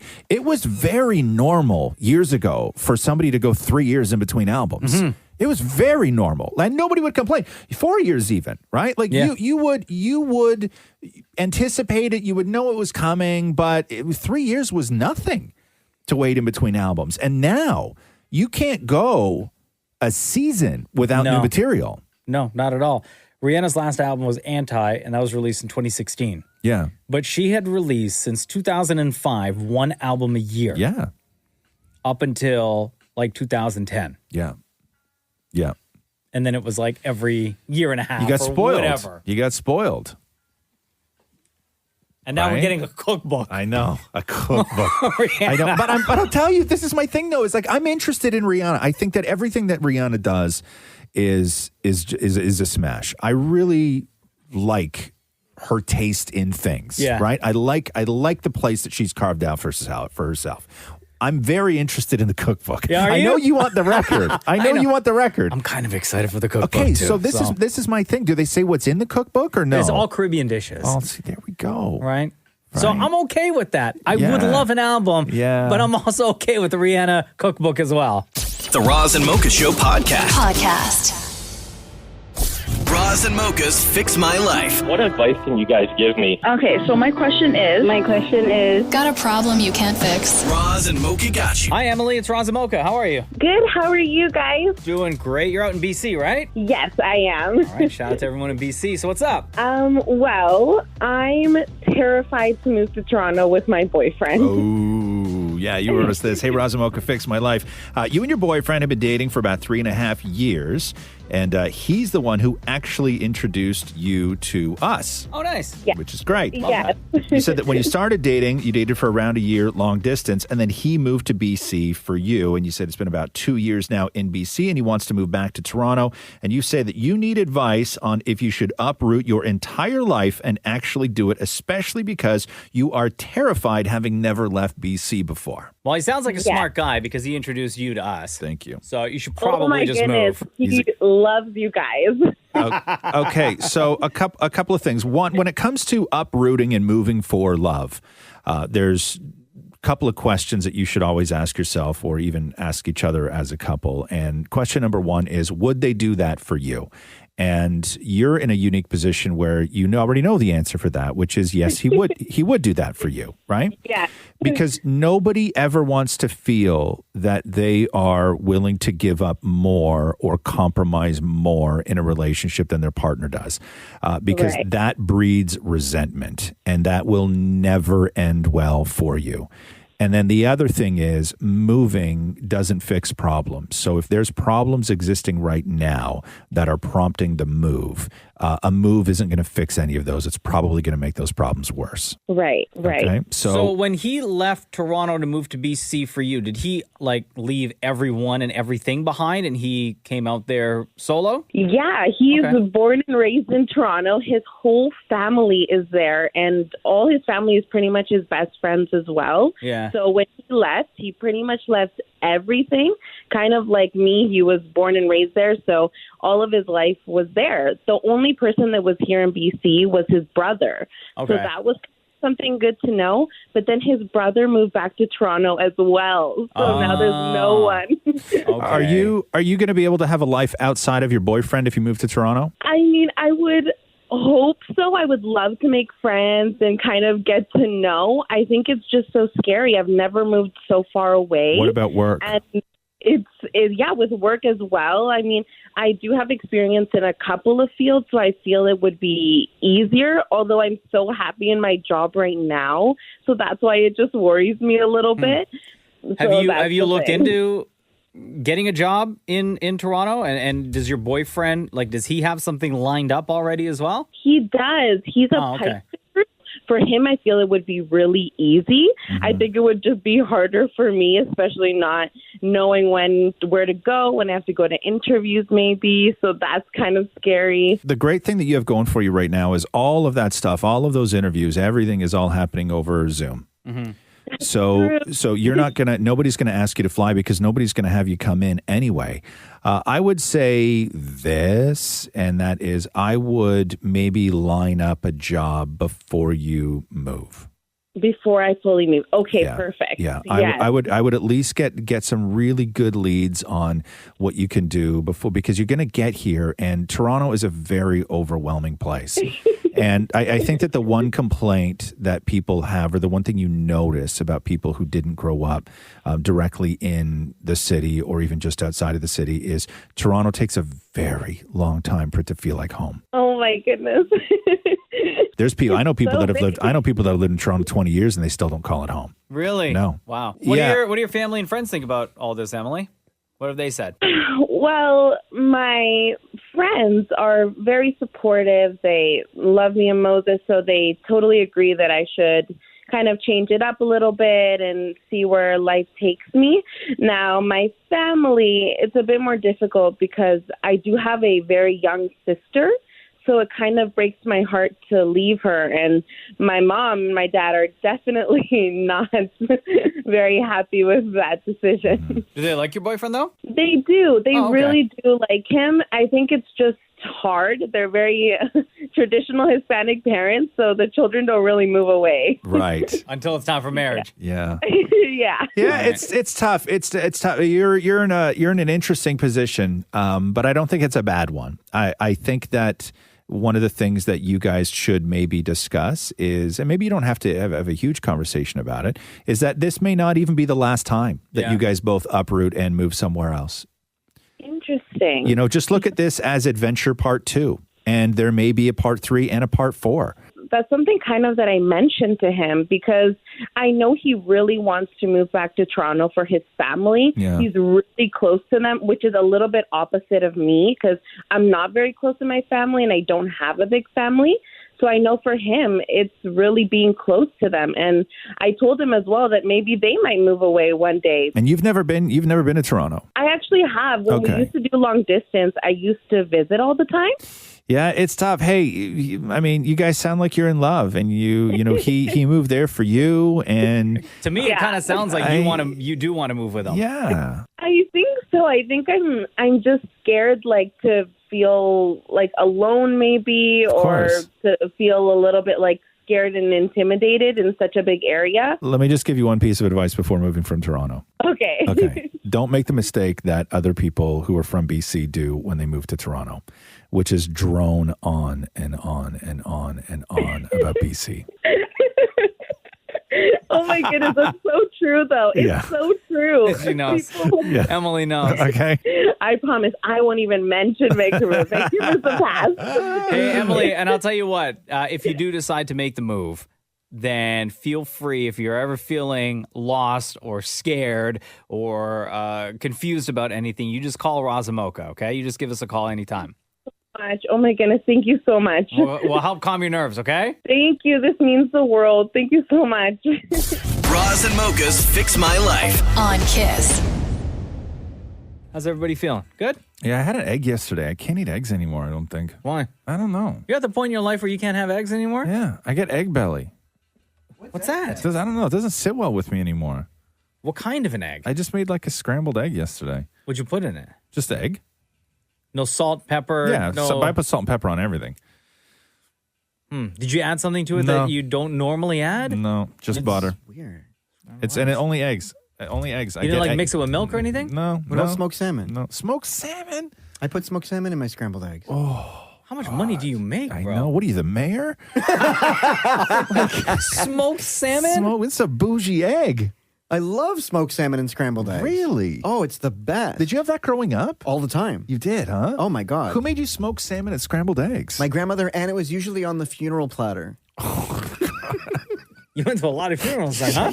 When you say I grew up on smoked salmon and scrambled eggs, and then your next sentence is I used to have them at funerals, like, that's a sad life, man. I know. That's a sad The sad funeral life. platter was always smoked salmon or a clump of tuna and a clump of herring. What do you mean? When you say clump, what do you mean a clump? You mean like a ball? Yeah, like there's usually like an ice cream scoop full on the platter or whatever. Like, just Right. like a ball of tuna. And then what do you eat it with? Like you pick it up with your hands? Oh, there's like bagels.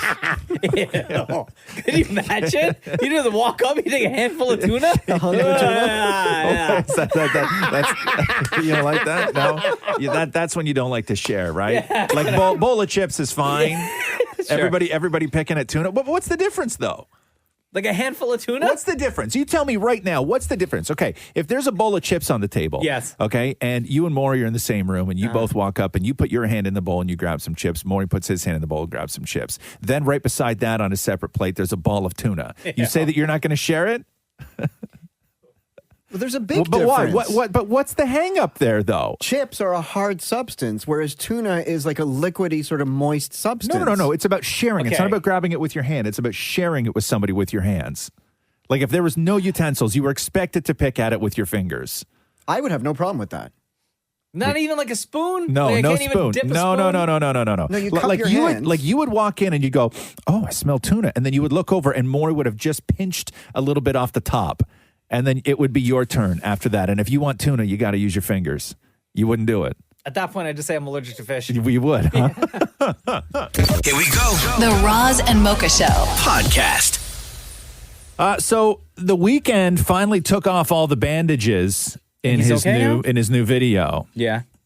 And what was underneath was all prosthetics and everything else. But what he revealed finally was, I guess, the character had gone through some incredible cosmetic surgery where he has like the super pinched nose and his super, like all the fillers to make his cheekbones really high. Like, you want to see those people who are really affected by like Michael Jackson fillers style? and plastic surgery. Yeah, but more normalized. Like when you go to Los Angeles and you see the people that have that, and they look like they're all look the same. They look like their own race. Completely, like it looks yeah. like they're all from some country that you don't know about, and they've all just moved to LA. Like they look like a race of people. So that's what was underneath the bandages was bad plastic surgery. Gotcha. And he looks weird. Okay. In the video, just so you know. That video, by the way, for Save Your Tears. Yeah. That was just released yesterday. Still trending #1 on YouTube right now at, let me see here, 4.8 million views. 4.9. Crazy. This is the Roz and Mocha Show podcast. Private Eyes starring Jason Priestley and Cindy Sampson. Season 4 debuts tonight at 10 on Global. So we'll have this entire season to look forward to, plus another season after that as they just wrapped season 5 last month. Jason Priestley, homie, welcome back to the Roz and Mocha Show. What's going on, boys? How are you? We're doing good. We're doing good. You must be thrilled. New season of Private Eyes that you guys are still able to get this done, get this made in time for the debut tonight. Yes, we are very excited to be bringing the season back to you guys tonight. It's a new episode coming. The fall season ended right before the holidays, and now it is continuing on tonight, 10 o'clock. New time slot, so I just wanted to make sure we got the word out to everyone that they knew that the show was coming back. Tonight, 10 o'clock, be there. It's very exciting. Does anything COVID-related make it into this new season of Private Eyes? No. These episodes that are starting again tonight are the episodes we shot last year, so there was no COVID around. Gotcha. When we shot those. The ones that we just finished shooting right before the holidays, We there's no COVID, nothing. All the COVID stuff happened off screen. Yeah, it's interesting. It's because every show had to make that decision on whether to include it, and it's interesting that that you guys didn't. Some of those shows did. When you left and went back to LA, what was it like? Yeah. What kind of world did you walk back into when you went back to Los Angeles to sort of be there full time and not dipping back and forth? Dude, it's weird here. It's almost post-apocalyptic here. Yeah. It's like everything is in full lockdown. Everything is closed. All the storefronts, where I live are all boarded up. Wow, it's kind of crazy. It's wild. It was looking like shows were going to get to sort of start getting back into production, and now that the only thing everybody's hearing is that everything is now being delayed. They just pushed the Grammys. They're not letting shows in LA go back to film. So what's happening? No. What's happening with you? When can you go back to work? Well, we're not sure. I mean, obviously we just finished our season right, in the middle of December, right before we broke for Christmas holidays. So we probably, we weren't even planning to go back. Earliest was going to be, later this spring anyway, probably, March, April, something like that. So hopefully we'll be able to go back at that point in time.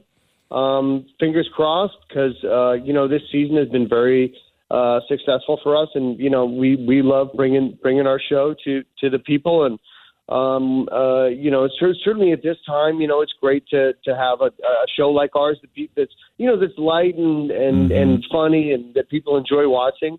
And isn't a hospital show where people are coming in with COVID and, it's something that's a distraction. I think that's important. Jason Priestley is on the Roz and Mocha Show. Season 4 of Private Eyes is tonight at 10 o'clock. I saw a lot of people reacting to that old picture of you as Brandon on set of Jeopardy. Oh, yeah, with Alex. Yeah, with Alex. Yeah, that was really sad, man. Alex was, I think I said it in that Instagram post. Like Alex and I played hockey together for years and years and years. We played on this celebrity all-star hockey team, and we traveled all over North America, and we played hockey together and raised money for charity all over North America, and we played hockey together just in Los Angeles. We played on a team together, and so I laced up my skates with him for years and years and years, and he was everything you wanted him to be. He was he was funny and he was charming and he was a great raconteur, and he was a really, really great, fun, awesome guy, and he was a great loss, him to a lot of people, because he touched a lot of people's lives, and he was just a first class guy. He will be missed. And when you start talking to more and more people who knew Alex Trebek probably as well as you did, a very underrated world class roaster too. Oh yeah. Oh yeah. Yeah. He was funny. He was really funny. Yeah. Yeah. Was he one of those guys that, like, whenever you saw him, like, one of the first things out of his mouth was like a diss towards you, like a playful joke? Yes. Oh, okay. Yeah. That's so. And very sly. He was very dry and very sly about it. Yeah, he was good, but always with a twinkle in his eye. You know, he was good. Jenny and Tori had said on their podcast just not that long ago that they would like to see just a straight up reboot of 90210. Where's your feelings towards that? All right, Jason Priestley, everybody. Oh my God. Yeah, sure, whatever. Yeah, all right. Yo, what if they asked you to direct it? Yeah, sure, whatever. Yeah, all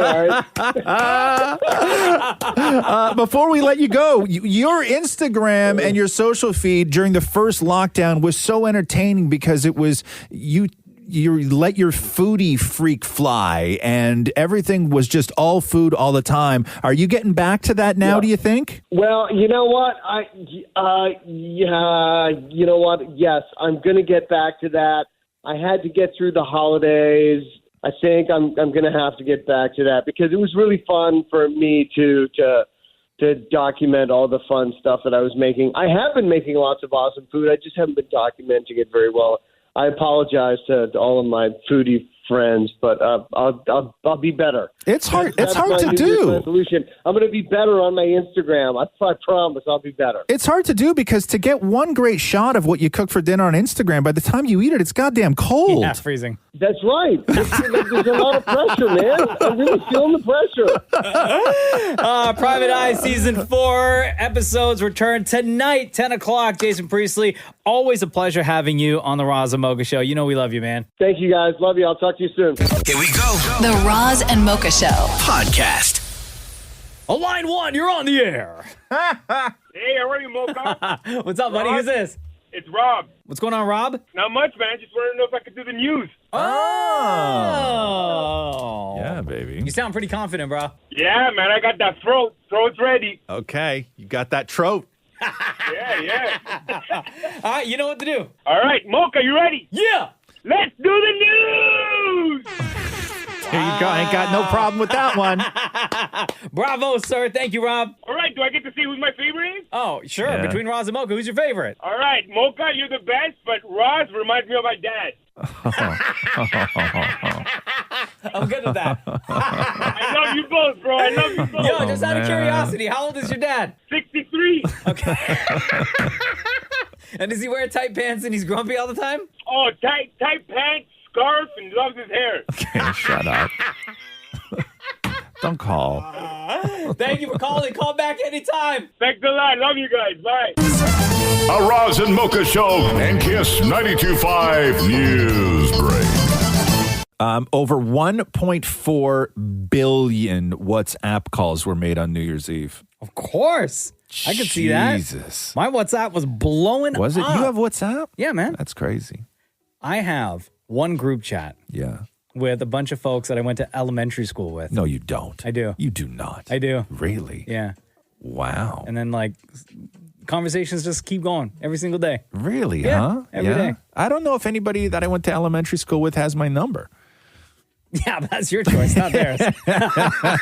You know what I mean? No, I mean, it would be nice. You want me to invite you to one of these group chats? No, Are I'm you good. Sure? I got all the friends I need. One. Both of them. Hey, shut up, one. That's not cool, man. Ken Jennings may tweet himself out of a job.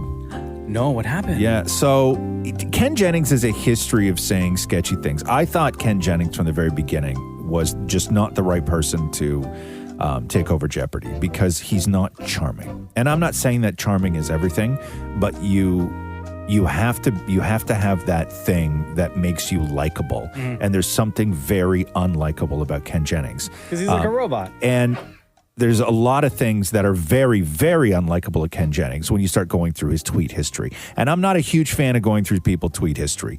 But when you also associate yourself with other people who are extremely questionable, racist, anti-Semitic things, everything else, and then you come out and defend them, that's the position that Ken Jennings is in now. So he does a podcast with a musician named John Roderick. And John Roderick was trending over the weekend with the I don't know if you saw Bean Dad trending. Oh, yeah. Okay, so I what? didn't even bother Okay, yeah. So what Bean Dad is that he put out a series of tweets talking about how his daughter spent 6 hours, his 9-year-old daughter spent 6 hours trying to figure out how to use the can opener to open a can of beans, and he wouldn't help her. So I think I saw part of that because She's 9 Right. started trending. Yes. Or something Correct. like Yes. that, right? She's 9, Bean Dad, and all of this other stuff. So Ken Jennings does a podcast with this guy, and then what happened was people started going through this guy's history, Bean Dad's history, and digging up some really vile things that he's tweeted in the past, like some really vile things that he's tweeted. And in his bio, it says, "I host a podcast with Ken Jennings." So then Ken Jennings jumped in when everybody was going after Bean Dad and said, if we're word searching through old tweets, it's pretty easy to find what he actually thinks about anti-Semitism. On our show, he's always the pro-Israel one because there was a lot of anti-Semitism on his old tweets. And also Ken Jennings last week had to apologize for his own old tweets where he said, hey, I just want to own up to the fact that over the years on Twitter, I've definitely tweeted some unartful and insensitive things. Sometimes they worked as jokes in my head, and I was dismayed to see how they read on screen. But I think that practice may have given the impression that I stand by every failed joke I've ever posted here. Not at all. And so he's now defending Bean Dad. He's now having to defend his own tweet history. And he's scheduled to be the celebrity or quote unquote celebrity fill-in host of Jeopardy like next week. Yes. He should just shut up. Yeah. He should just shut up. He's going to tweet himself out of a job is what he's going to do, because this is like, it's not over for him right now with all this. It's because once they start digging again, all this stuff's going to come back. And the last thing Ken Jennings needs is, his tweets from the past coming back to haunt him right now, because they're still there. They're still there. A Harvard professor says that an alien visited in 2017 and more are coming. Where? Just saying. So, okay, listen to this, though. So let me read you this article. When the first sign of intelligent life visits us from outer space, it won't be a giant saucer hovering over New York City. It's most likely going to be alien civilization trash. Say that again. Alien what? Alien garbage. Gotcha. Okay. So Avi Loeb, the chair of Harvard's Department of Astronomy, believes that he's already found some of that garbage. In his upcoming book, Extraterrestrial, The First Sign of Intelligent Life Beyond Earth, he lays out a compelling case for why an object that recently wandered into our solar system was not just another rock, but actually a piece of alien tech. The object in question traveled toward our solar system from the direction of Vega, a nearby star 25 light years away. The object was first spotted at an observatory in Hawaii and called Oumuamua. Oumuamua. Which is Hawaiian for scout. Oh. As space travelers go, it was relatively small, only 100 yards long, but it was a big deal to the scientific community and especially this Harvard professor. Enough for him to write a book? So it was the first interstellar object ever detected inside our solar system. At first, scientists thought that it was an ordinary comet, but he said that assumption ran the risk of allowing, quote, the familiar to define what we might discover. This is how he explains it. What would happen if a caveman saw a cell phone? He sees rocks his entire life, and he would have thought that cell phone was just a shiny rock, meaning you have nothing to compare it to. He goes on to say that thinking goes against what we should be looking at objects What planet did this come from? They don't know what planet it came from. Oh. But to him, everybody else saw this as just a big giant rock. But he's like, use the caveman theory, okay? If you just think that it's a big giant rock, when the only thing that we see in our telescopes are big giant rocks, we see something, we're only going to say to ourselves that it's a big giant rock. That's the wrong way to think. You have to start thinking that maybe it's garbage from other solar systems and other civilizations. Or poop. Or poop. What if it's alien 100 poop? meters long. Who pooped that? A big alien. Right. That's why we don't do this. Oma woohoo. Yeah. Okay. Okay. No, Oma thank you. run. Yeah. Oma woohoo run. Okay. It's not cool. It's not cool. Movies that were supposed to come out in 2021 that all got pushed. Are you interested in finding out when some of these are going to start rolling out? I just assume everything gets pushed. So Coming to America, March 5th. Yeah. That's on Amazon, I believe. Yep. The King's Man, which is the third movie in the Kingsman series. Love. That's March 12th. Okay. Morbius, March 19th. This is the Spider-Man spinoff starring Jared Leto. Okay. Don't know anything about that. Sounds cool to me. No Time to Die, the new James Bond, April 2nd. A Quiet Place, April 23rd. Black Widow, May 7th. Free Guy with Ryan Reynolds. Hold on. Black Widow, that's like a full year after it was supposed to come out. Yeah. Wow. Yeah. And Free Guy finally? Free Guy finally, May 21st. Godzilla versus King Kong. That's happening May 21st as well. Spiral, which is the Chris Rock Saw sequel. Oh, right. Yeah, Oh, my God. I totally forgot about that. That is happening May 21st. And they just finished, I think they finished filming that right before the pandemic started, right? Yes. Wow. Fast 9, May 28th. Ghostbusters Afterlife, June 11th. In the Heights, this is the Lin-Manuel Miranda movie, June 18th. Top Gun Maverick, Yes. July 2nd. Oh, you and I are so going day one. Jungle Cruise, July 30th. Candyman, August 27th. Death of the Nile, September 17th. Dune, October Oh my God, 1st. finally.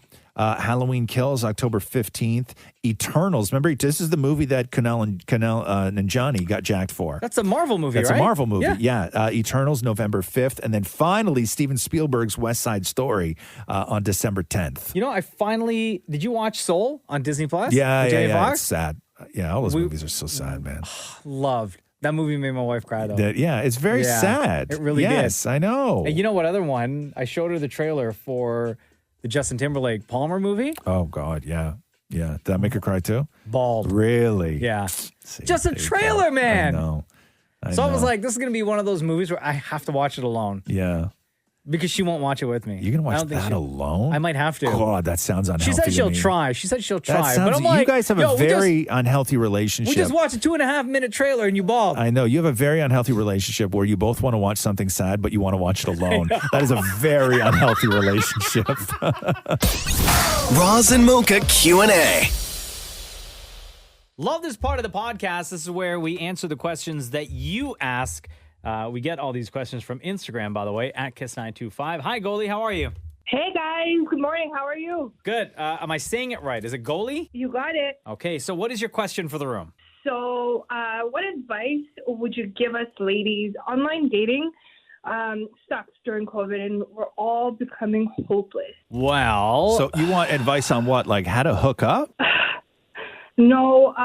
So honestly, what I want advice on is these interactions are, you say one thing wrong and the whole thing is just, it's over. Give us an example, because it sounds like you've been through a lot during COVID with trying to get together with a dude. So give us an example of a failed attempt. Failed attempt, perfect example. I meet this guy, we hit it off, we're talking, and then we set up a date. And we say, okay, on a Saturday, okay, we're going to meet for Monday, no problem. Okay, cool. Sunday comes around. Hey, how about we meet around 12 or 1? Set up a loose time. Okay, no problem. Monday comes. He texts me at 9 a.m. Of course, I slept in. It's holidays. I wake up, see the text. I'm like, oh, my God, I'm so sorry. Didn't see your text. And he sent me this long paragraph saying, hey, Goalie, I really take it as a disrespect. You didn't answer me on time, and I made other plans, and basically, I can't see you. Yeah. And I'm like, okay, but I understand. I do apologize that I got back to you late. And They're on today, and he's like, okay, you know what? I'll text you if you're free and I'm free, then we'll meet up. And I never hear from him again, and I get ghosted. So a lot of these interactions are, they're coming off. People are not being their authentic selves. I spent, for example, during the whole COVID, I used to compete internationally. I stopped. I gained a lot of weight. I focused on myself to lose that weight. And I took time to get over a breakup to really work on myself, to be putting myself out there so that I'm not putting any of my baggage on anybody else. And now, going through these situations, it's really hard to keep being resilient and keep an open mind with every interaction that comes, because not everybody is being their authentic self. I'm kind of getting scared of growing old and alone. So, I feel like Carrie Bradshaw in Sex and the City, except without the sex and without the city, since we're in lockdown. Oh, girl.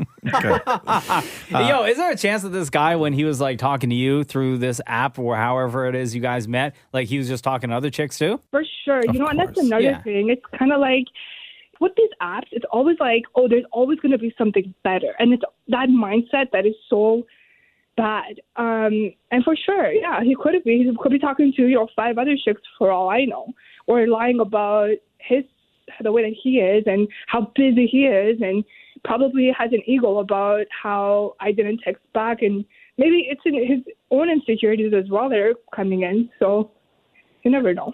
Guy sounds like a jerk. Yeah. Well, that's evident. Yeah, you're right, Maury. He's like a total jerk.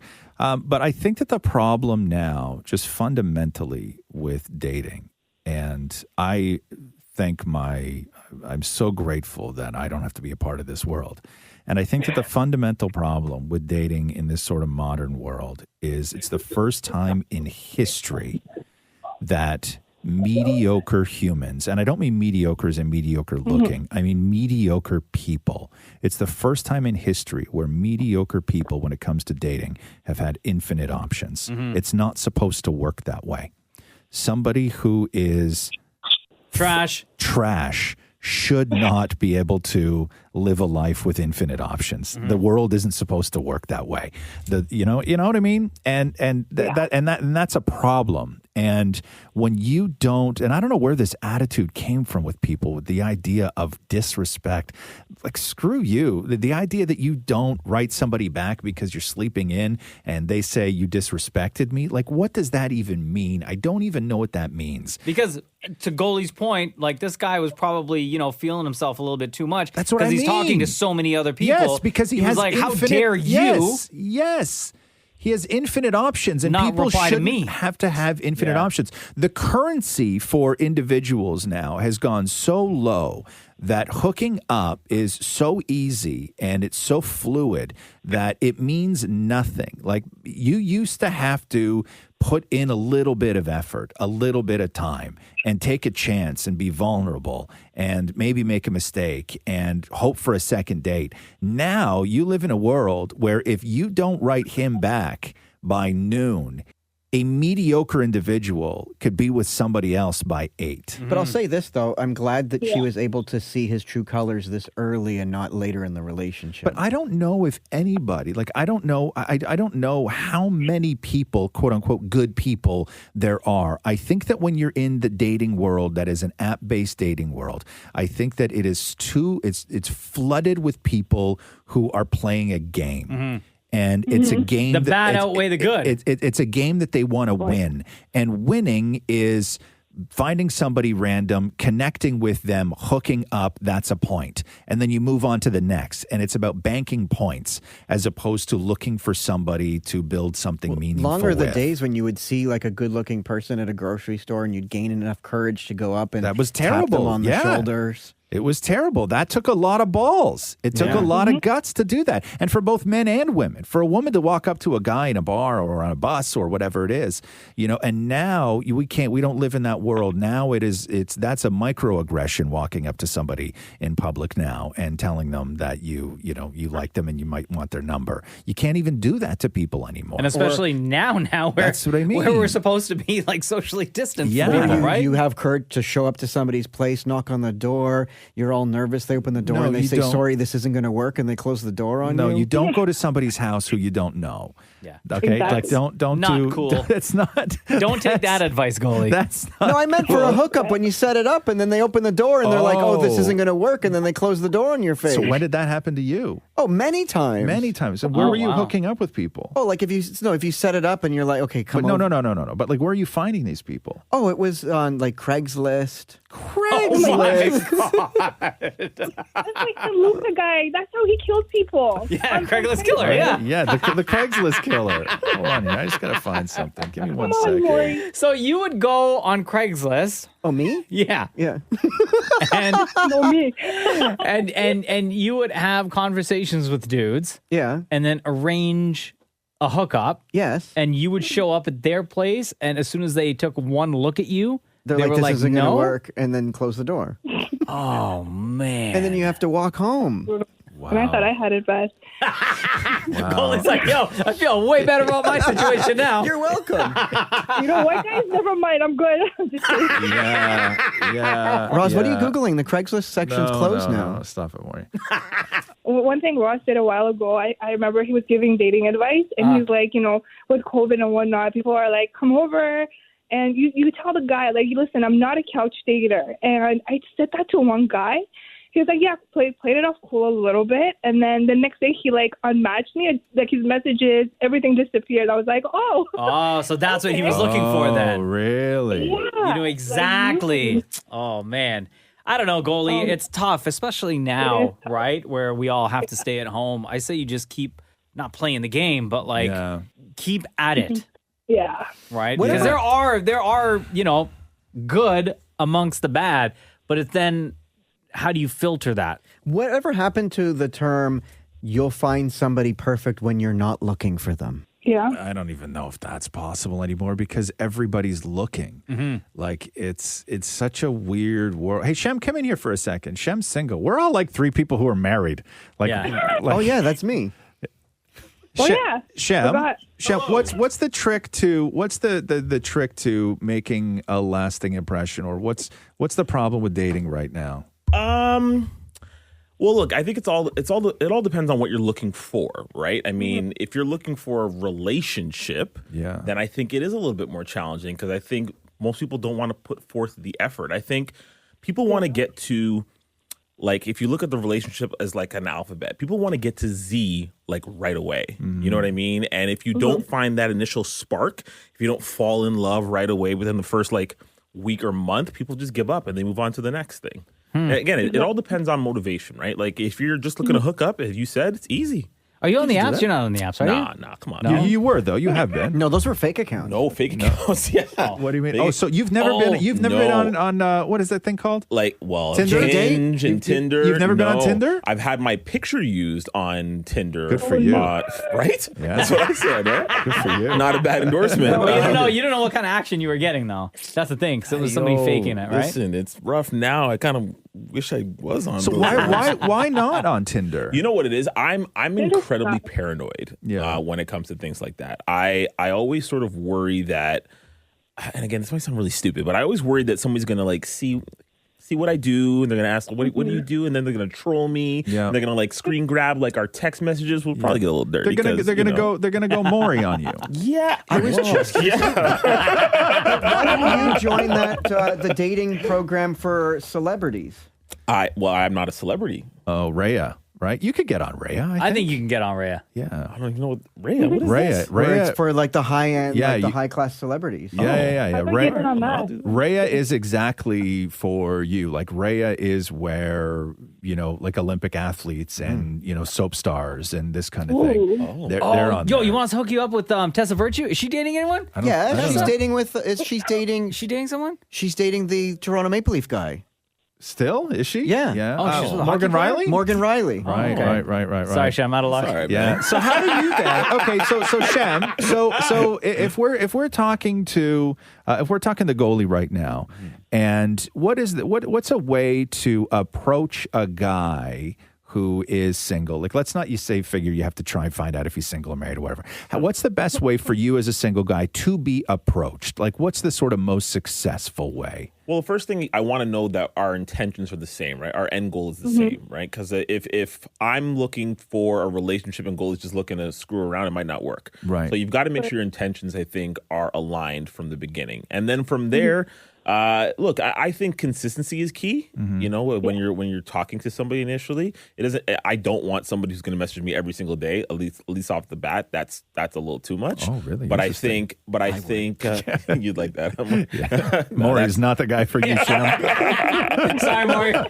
That's too much. No. I think consistency and just a genuine effort to get to know me and talk and have a decent conversation. And quite frankly, there has to be a little bit of physical chemistry. There just needs to be there. That I don't think there's anything wrong with prioritizing a physical chemistry with somebody because oftentimes that is what sort of keeps that sort of spark. So what, like nudes on day 3?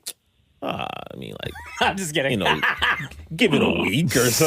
You know, so you just start showing stuff. What about a nude out of the gate? What about if that's the first correspondence you get from somebody? But then you have nothing to look forward to. Well, that's not true. You know what you're looking forward to. Yeah. So what about a nude out of the gate? Because I've never sent a nude. Oh, what about every date you send a picture with another piece of clothing removed? Like it's like strip dating. Like, I don't want it to be a puzzle. That's weird, man. I would say a nude out of the gate. Yeah. Listen, I wouldn't be mad at a nude out of the gate. Okay. I'm not going to lie. But the problem with a nude out of the gate Yeah. is you don't know who else that nude has been sent to as well. Unless you don't- Does that matter though? Does that matter? Yeah, it matters. It does. To me. I'm salty. I don't want to. Don't keep me as ain't part of like a OnlyFans. WhatsApp chain. But you know what have I to mean? understand, though. But you have to understand that if you get a nude out of the gate, the chances of that being the first out of the gate nude that person has sent are very low. Well, I'd like to be the first one, and then you can send it to everybody else. Okay. Right? Yeah. Fair enough. So there you go, Goalie. You got some options. You for could do what I used to do when I was dating, which is create a CD where you talk all about yourself, so you don't have to keep explaining it over and over Hold on, again. you would give people a CD? And your date one, you'd be like, "Here, go listen to this, No, and we'll you talk didn't. tomorrow." No, you Absolutely. didn't. No, you didn't. Absolutely. What did you say about yourself? It was kind of Wait. Do you have the CD at home? No, because the last time we talked about this, you asked me to find it, and I have no idea where it couldn't went. find it. Yeah, but you would just How did talk I about like figure you my favorite color, or here's Your favorite color? Hi, my name's Maury. My favorite color is purple. I'm gonna. This is you answering things that they may have like the most common questions. I'm going to answer it now, so we don't even have to deal with it. This is so funny. I have never cared what somebody's favorite color was. I don't even think I've ever asked somebody what their favorite color was. Okay, maybe if you have a handful of gummies and you look at somebody and go, "What's your favorite color?" and they go red, and you go, "How about green?" and they go, "Okay," and then you give them a green gummy. Like that's the only time I've ever asked somebody So what their favorite color, was. favorite shows that you're watching, what book I'm currently reading, things I like to talk about. So What did you say prepare. that? What were some of the things that you like to talk about? Oh, like let's talk about pop culture. Let's talk about or don't talk about sports. That's going to be too boring for me. Let's talk about travel. Let's talk travel. Where have you gone at that time? Oh, nowhere. But I'd love to know where you've been. Right. Of course you did. But you already knew that, didn't you, Maury? Right. You knew everything about them. Yeah, because you could do your research in Google. Yeah, that's so. I hope that helps. I don't think it does, but I mean, it was fun. It was interesting, definitely. I mean, getting your insight, but it's hard out there, man. Yeah, you guys, it's you tough. happy in your marriages? I mean, you guys definitely all sound happy, minus Maury, but you know. Hey, goalie, aren't you like you've won medals in sports, haven't you? I have. I was on the national karate team for a very long time. I placed top 7 at the World Championships and top 5 at the Pan Am Games in 2011. Why is that all of that not in your dating profile? Because guys get scared and she don't want to show off yet. Yeah, like, can you beat me up? I'm like, yes. Like, where do we go from here? Like your profile picture should be you with your awards. Yeah, but like, I've been there, I've done that. I used to have a picture of me kicking the Eiffel Tower, which took me like 5 tries, and I almost died. And I changed that. You know, it was a while ago. That's something like a conversation piece that I do use, but it's not, it's not the first thing I say off the bat. I think it's tough too because I remember when you're single, you go through different waves, and you go through waves where you want to be hooked up and you want somebody who's just going to kick it with you on Sunday and they're going to be around. cuddle. But then you go through waves. You're like, God, I just need to smash. That's me now, bro. Right. and those two worlds are hard and it's hard to live both those worlds when you're single because you go through moments of loneliness, and loneliness is a goddamn killer. Like, loneliness is awful, especially now during COVID when everybody's locked at home. And if you're living alone right now, like, I really feel for you. But there's nights when you just wish that you had somebody that you could move through all of this with, because you can't handle lifting everything and you need somebody to help you out. But then there's the days where you just want to smash. And those are two very different worlds. Isn't there a service where if you're lonely, you can just talk to somebody? Yes, yeah. It's Like an called, escort? Yeah, it's called family. Like, what do you mean a service? Like, you just call somebody and just talk to them? Like, if you watched Grey's Anatomy and you're in a dark living room and you just need to talk to somebody about that episode. You just call the number on the screen and like there's somebody there and they just like they just sit and listen to you? Like, where you can maybe like a Zoom kind of service where you can like have them with you so you can not feel alone and talk about what you need to talk about. Yeah, therapy. Whoa. Are you talking about like company? Yeah, or not even like they can't come over because of COVID, but if you like log in or something where it's just like a random person that you could just sort of talk to them. Why don't you just talk to your husband? Yeah, you have a husband. We're talking about No, I'm people not who talking live about alone. me. I'm talking about Golan. Yeah. Oh. Maury's like, yeah. Yeah. Why don't you? I am lonely. Okay, so Maury, here's the question. Why don't you offer that service then? Why don't you become the person that somebody who's lonely can call? Because I feel as though I would get in trouble for that at home. No, you wouldn't. You don't think so? No, you're helping people out. You're not flirting. You're not like but Maury would make it hook weird and he up. would start flirting. No. I see where Roz is going. I could make some money on this. No. Uh-huh. Yeah, you know what? Try it out. Yeah, try it. out. Yeah, go for it. Actually, yeah, go for it. Yeah, go for it. Tell make sure you tell Matthew you're charging. Yeah. Okay. Yeah, 'cause that's gonna go over. That's gonna go over real well. Goalie, much love to you, girl. Thank you so much. Love you guys. Thank All you. right. Take care. You got it. Bia says, hey, congrats!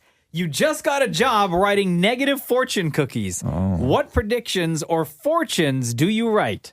Like you won't, like, congratulations, you won't live What to I 100? need to see. I had a. You know what's really interesting is that What? I had a fortune cookie the other day, and it was probably the first fortune cookie in about 20 years that I had.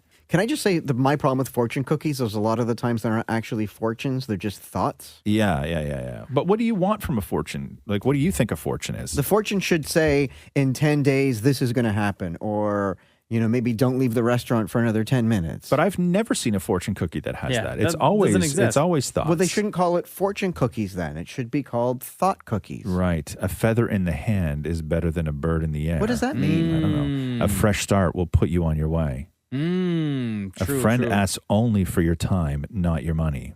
That is true. A dubious friend may be an enemy in camouflage. Oh. A faithful friend is a strong defense. I already said that one. Yeah, I had a fortune cookie the other day, and it was a real lame fortune. And I was just kind of like, I don't know. So negative, like, let me just see if I can find. Let me just give you some examples. Like you're not as great as you think? Yeah, right? You could lose a few pounds? Yeah. Because you shouldn't have had that Szechuan chicken? Yeah. Next time he's up on the wonton. Oh man, I love wonton noodle soup. What's your go-to at Chinese food? Oh, wonton noodle soup, absolutely without a doubt. Love that. Yeah. Beef or chicken fried rice. Oh, can I tell you what my favorite fortune cookie of all time was? What? And it's now I remember it. I had it in my wallet for years. You kept it? I kept it. Okay. Yeah, because my fortune cookie, I remember I opened it, and it was the last fortune cookie I ever had because I said that this was never going to be better than this. Yeah. And I opened my fortune cookie, and I read my fortune, and all it read was, you love Chinese food. That's great. Also Yeah. the truth. Also the truth. Yeah, thank you. Yes. Brilliant. Yeah. All it said was, you love Chinese food. I remember I had much like your story about keeping the fortune cookie. I think I had just moved to Calgary, and on the fortune cookie, or in the fortune cookie, you know how some of them have your lucky numbers? Yes. So I took those lucky numbers and I played the lottery almost every week. Oh, really?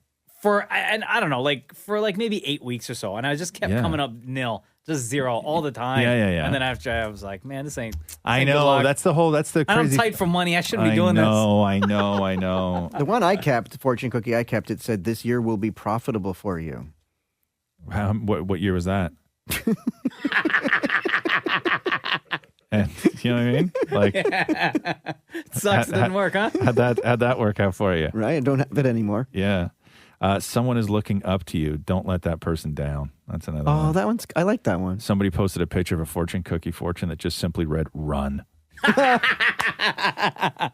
See, I think that's a good negative one. No snowflake in an avalanche ever feels responsible. Oh, that's deep. Wow, that is deep. That's what she said.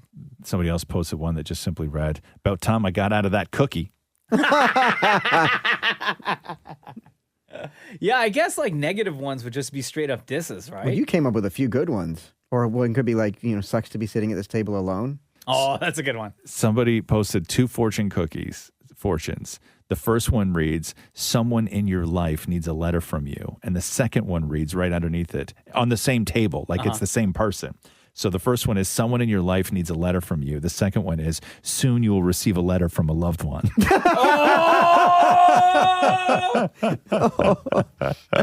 Okay, Jonathan asks, do you have something that your parents always did that knowingly would make you mad, upset, or pissed off, but still kept on doing it? And do you have something that you do to your own kid? My dad used to lick. Ew. Stop. No, when he would. No, don't want to hear the story. No. Next. No, he would lick. I don't know if it was his hand or a napkin hand? and wipe my face with it. Oh, yeah. Yeah, my mom used to Oh, yeah, do but that. parents used to do that back in the day all the time. I hated that. Oh, Yeah. it drove me Did nuts. he know that you hated it, though? Oh, because you'd be pulling away and he'd grab your head and force it into you. Oh. Yeah. Oh, man. Remember when I said like 10 seconds ago, so just stop that sentence? Yeah. I can't remember if there's anything like when I was growing up that my folks did or said to me that they knew. Like, oh, man, frig, my dad, accountant, loves math, obviously. Yeah. He used to give me math homework on top of my homework that I got from school. Which is cruel. So, and he knew obviously that I hated it, but it was because he wanted me to excel in math. Right.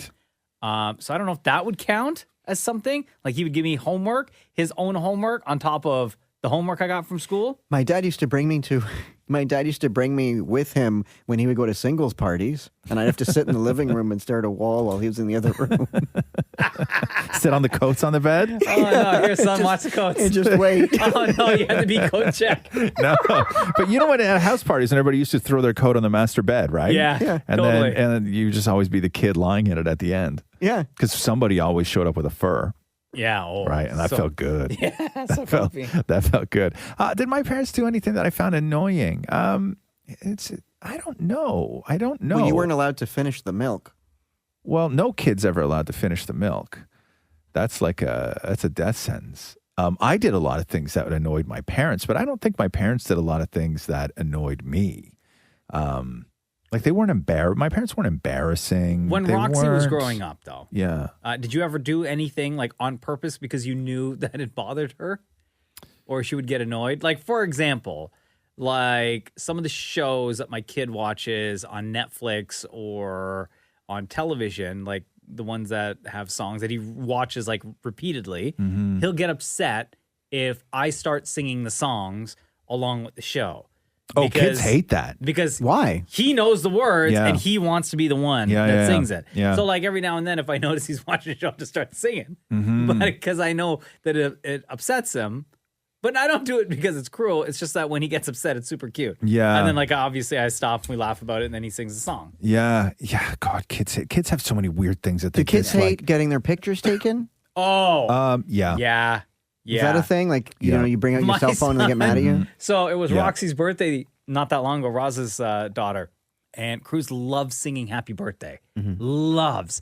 But every now and then he hates it when you take the phone out and want to record a video or even take a picture. He'll say like, I don't want to be on the camera. Or he'll say no pictures or no video or anything like that. What is he, famous? And I asked him, I said, hey, man, like it's Roxy's birthday. Do you want to sing happy birthday? We'll blow out the candle. And he just looked at me and was like, no, thanks. I don't want to be on the video. Yeah. Aw. And I was like, that's cool, man. Yeah. Rox is not interested in that and never has been. Where some kids are. Some kids are very interested in all of that stuff and love recording it. Although he was, within that same conversation, asking me a lot of questions about Roxy. Yeah. Like, what did she get Christmas presents? I was like, yeah, she got Christmas presents. And he said, what did Santa bring Roxy for Christmas? I said, I don't know what he brought her, but probably something cool. But he was asking like a lot of questions, but he didn't want to be on. He didn't want to be on camera singing happy birthday. I can't believe the two have never met. Oh, they met. Oh, they met. Yeah, they met before. Oh, I didn't know that. Oh, okay. Yeah. They had a great time. Yeah. No, I don't know. Like, I don't have that kind of life like Maury had, where, you know, like, I don't have my dad took me to singles parties. I mean, looking back. And left me on the coats. I mean, being the age I am now and looking back, I'm like, that's kind of, it was like, I hated it then, but I'm kind of like, my dad was. Of course. My dad was super cool. But did your dad, was he hooking up? Or he was just going to like meet people. I don't recall ever anybody coming home with us. Like, he was just there to party. Oh, my God. And he joined the Jewish Baseball League, and I'd have to sit in the stands watching him play Jewish baseball.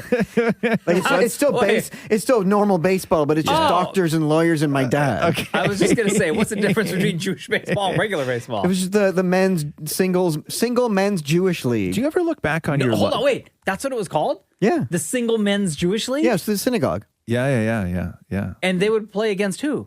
Other single men from other synagogues. Yeah. Oh, yeah? And would they invite like ladies to the stands and stuff? No. Just a bunch of dudes just playing baseball. Yeah, single dudes. Okay. Yeah, so they're not dudes. lonely. Yeah. Okay. Yeah. It's more. It was a cure for loneliness as opposed to a way to hook up.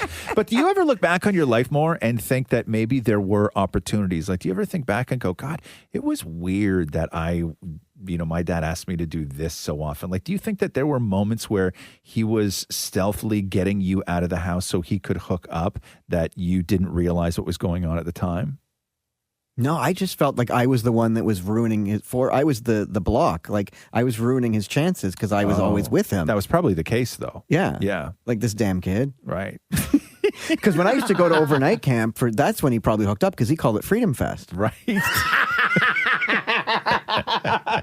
probably looking at the calendar like, I wonder if there's winter camp. I wonder if there's spring camp. He would send me away I was away for 8 weeks in Wisconsin. 8 weeks? In Wisconsin. Wow. Oh, Freedom my Fest God. for 8 weeks. Could you imagine? Yeah.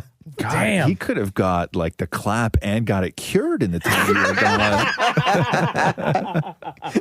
Okay, Katie has a question for you, Ross. All right. If you had no choice but to have one or the other, would you rather have pickles on a burger every time you had a burger or ketchup on your hot dog every time you had a hot dog? Oh, my God. Ross would just not have hot dogs and burgers. Yeah, I don't know. Okay, so here's my thing is that burgers are my favorite thing in the world. And pickles have a vinegary sort of flavor that is just, to me, a burger ruiner. It overpowers everything else that you put on the burger. Hot dogs are a delicious invention. I adore hot dogs, but ketchup is the exact opposite of a pickle, where ketchup is really sweet. Mm-hmm. And so if I had the choice, I'm going to go with this. I've talked myself into my answer. I would do ketchup on hot dogs because I couldn't ruin burgers for the rest of my life.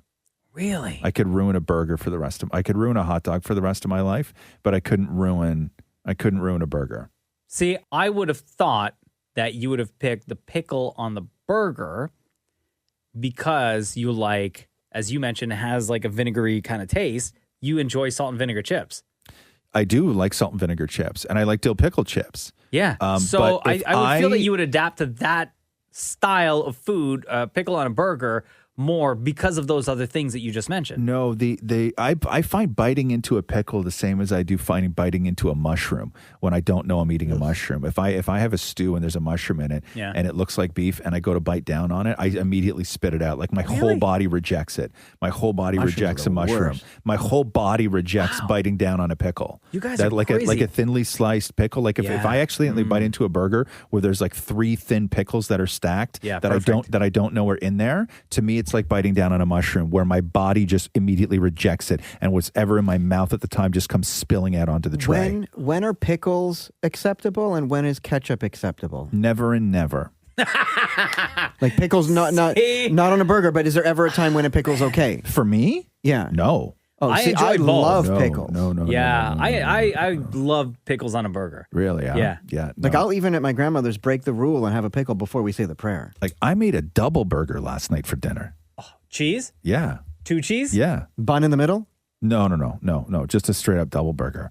Like I've graduated. I no longer at home, and we've talked. I no longer eat single burgers anymore. I only now cook myself double burgers. Oh man, you've leveled, Now, do you make you've two leveled up. separate I've patties, leveled or up. do you make one big patty and cut it in half? Cut it in half. What do you mean down to like slice it in half like No, cut it down the middle and then put like it a on loaf top. of bread? Like how would you cut a burger in half? No, if you had one big patty and you cut it straight down the middle and then put it on top of each So other. it would be So what? half moon, half moon? Two half, Two half moons. No. No. Who would do that? But then that's still a full burger. He's talking about 2 patties. No, but you make one big patty so that I guess the moisture is sharing itself. Excuse me. The moisture is sharing itself. That's what your dad was doing during Freedom Fest. He's maybe cough.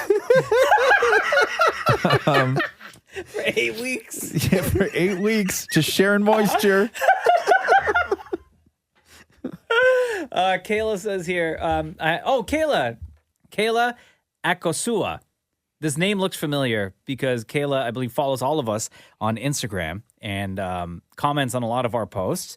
Kayla listens to the Roz and Mocha show, from what I know, from Texas. Oh, nice. Yeah. So Kayla says this. I have a beef to pick with you, Mocha. Oh, no. Listening to episode 216 of the podcast, and you said Cool Runnings is a watch once movie only. And I want to know, who hurt you? My heart is broken. How many times are you hearing that. supposed to watch Cool Runnings? But this was the topic we were talking about. What movies can you watch again and may not have stood the test of time? Okay, right. Oh, okay. So going back to it, can you still enjoy said movie? Right. And I think you were absolutely right about Cool Runnings. Yeah, I don't think it holds up that I think it's fine where it is in the past. Yeah, that's nobody like, hurt me. I enjoyed the movie. Don't get me wrong, Kayla, love you. I enjoyed the movie, but Right. I'm not going to go back and watch it. No, it's like what did we watch not that long ago? We watched Weekend at Bernie's not that long ago. Oh, and? Right?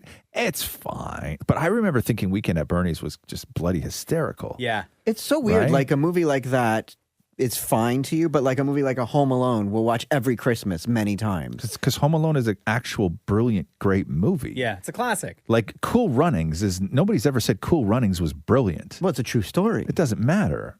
Cool Runnings is enjoyable. It Not a was classic. enjoyable. True, Cool Runnings was enjoyable. Was it one of Jim or John Jim Candy? Yeah, Jim John Candy. Candy's best work? Wasn't that one of Jim Dandy's last movies? Would you say one of his best works? No. Absolutely not. No, I'd say the one of. Nope, not even one of. Because like to me, Uncle Buck would be his best movie. Uncle Buck was hilarious. I remember that one. His best work was Planes, Trains, and Automobiles. Oh, that is a great film. Yeah.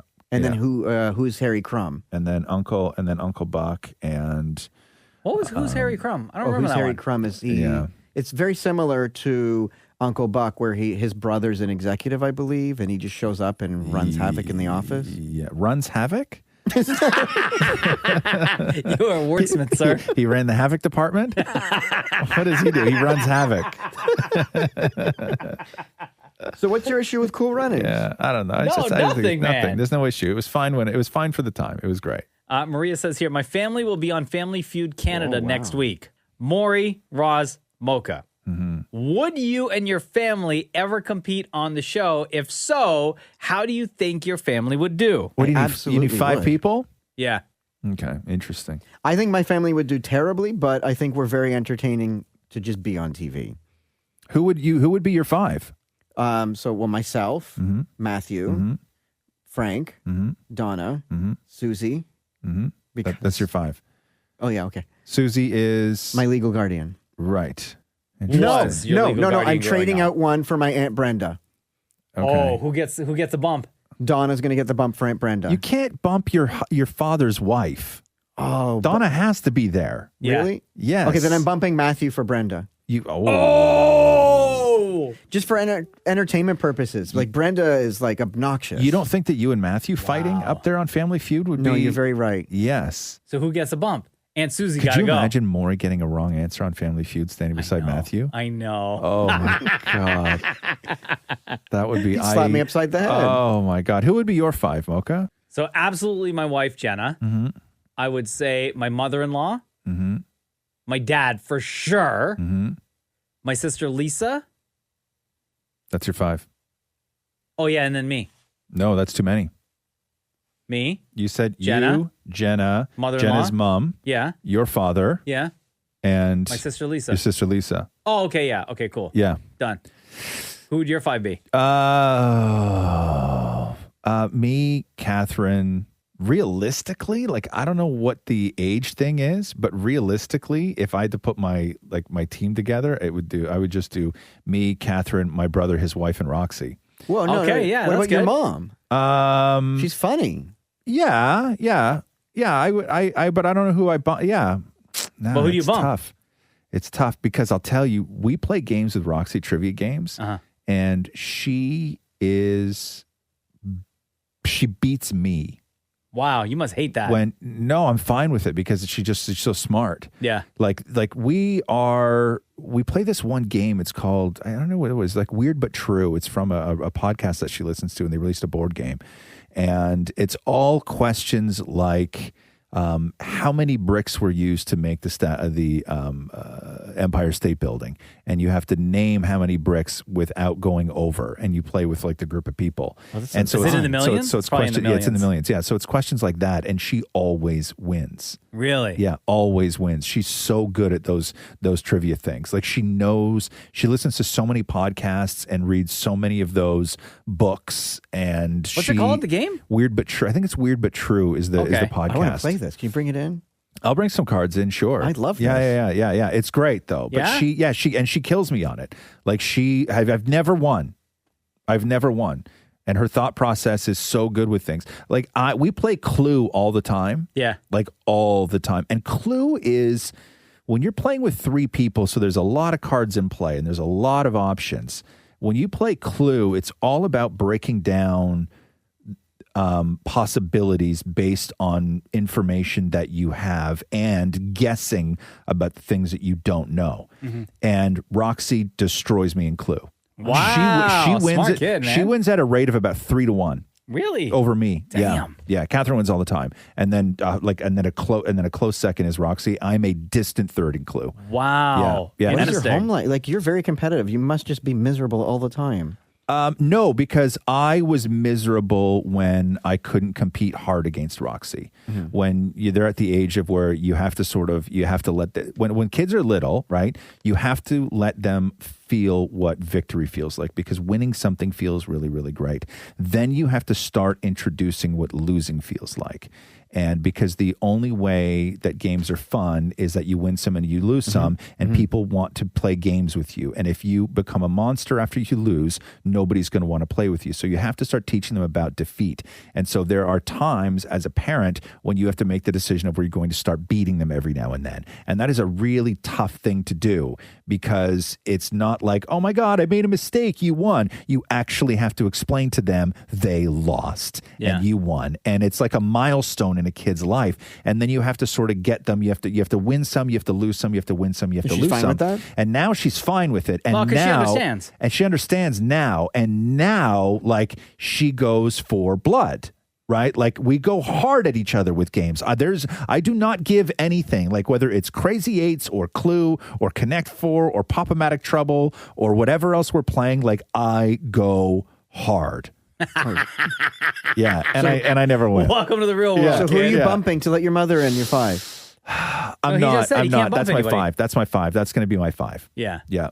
At Kiss925 is where you will find the picture that reads Ask Roz and Mocha. That is where you fill up the comment section with your questions. We'll try to get through as many as we can on a future episode. Thanks for listening to the Roz and Mocha Show podcast. Catch the guys live Weekday mornings from 6 to 10 on Kiss 92.5 Kiss925.com. or download the Kiss 92.5 app.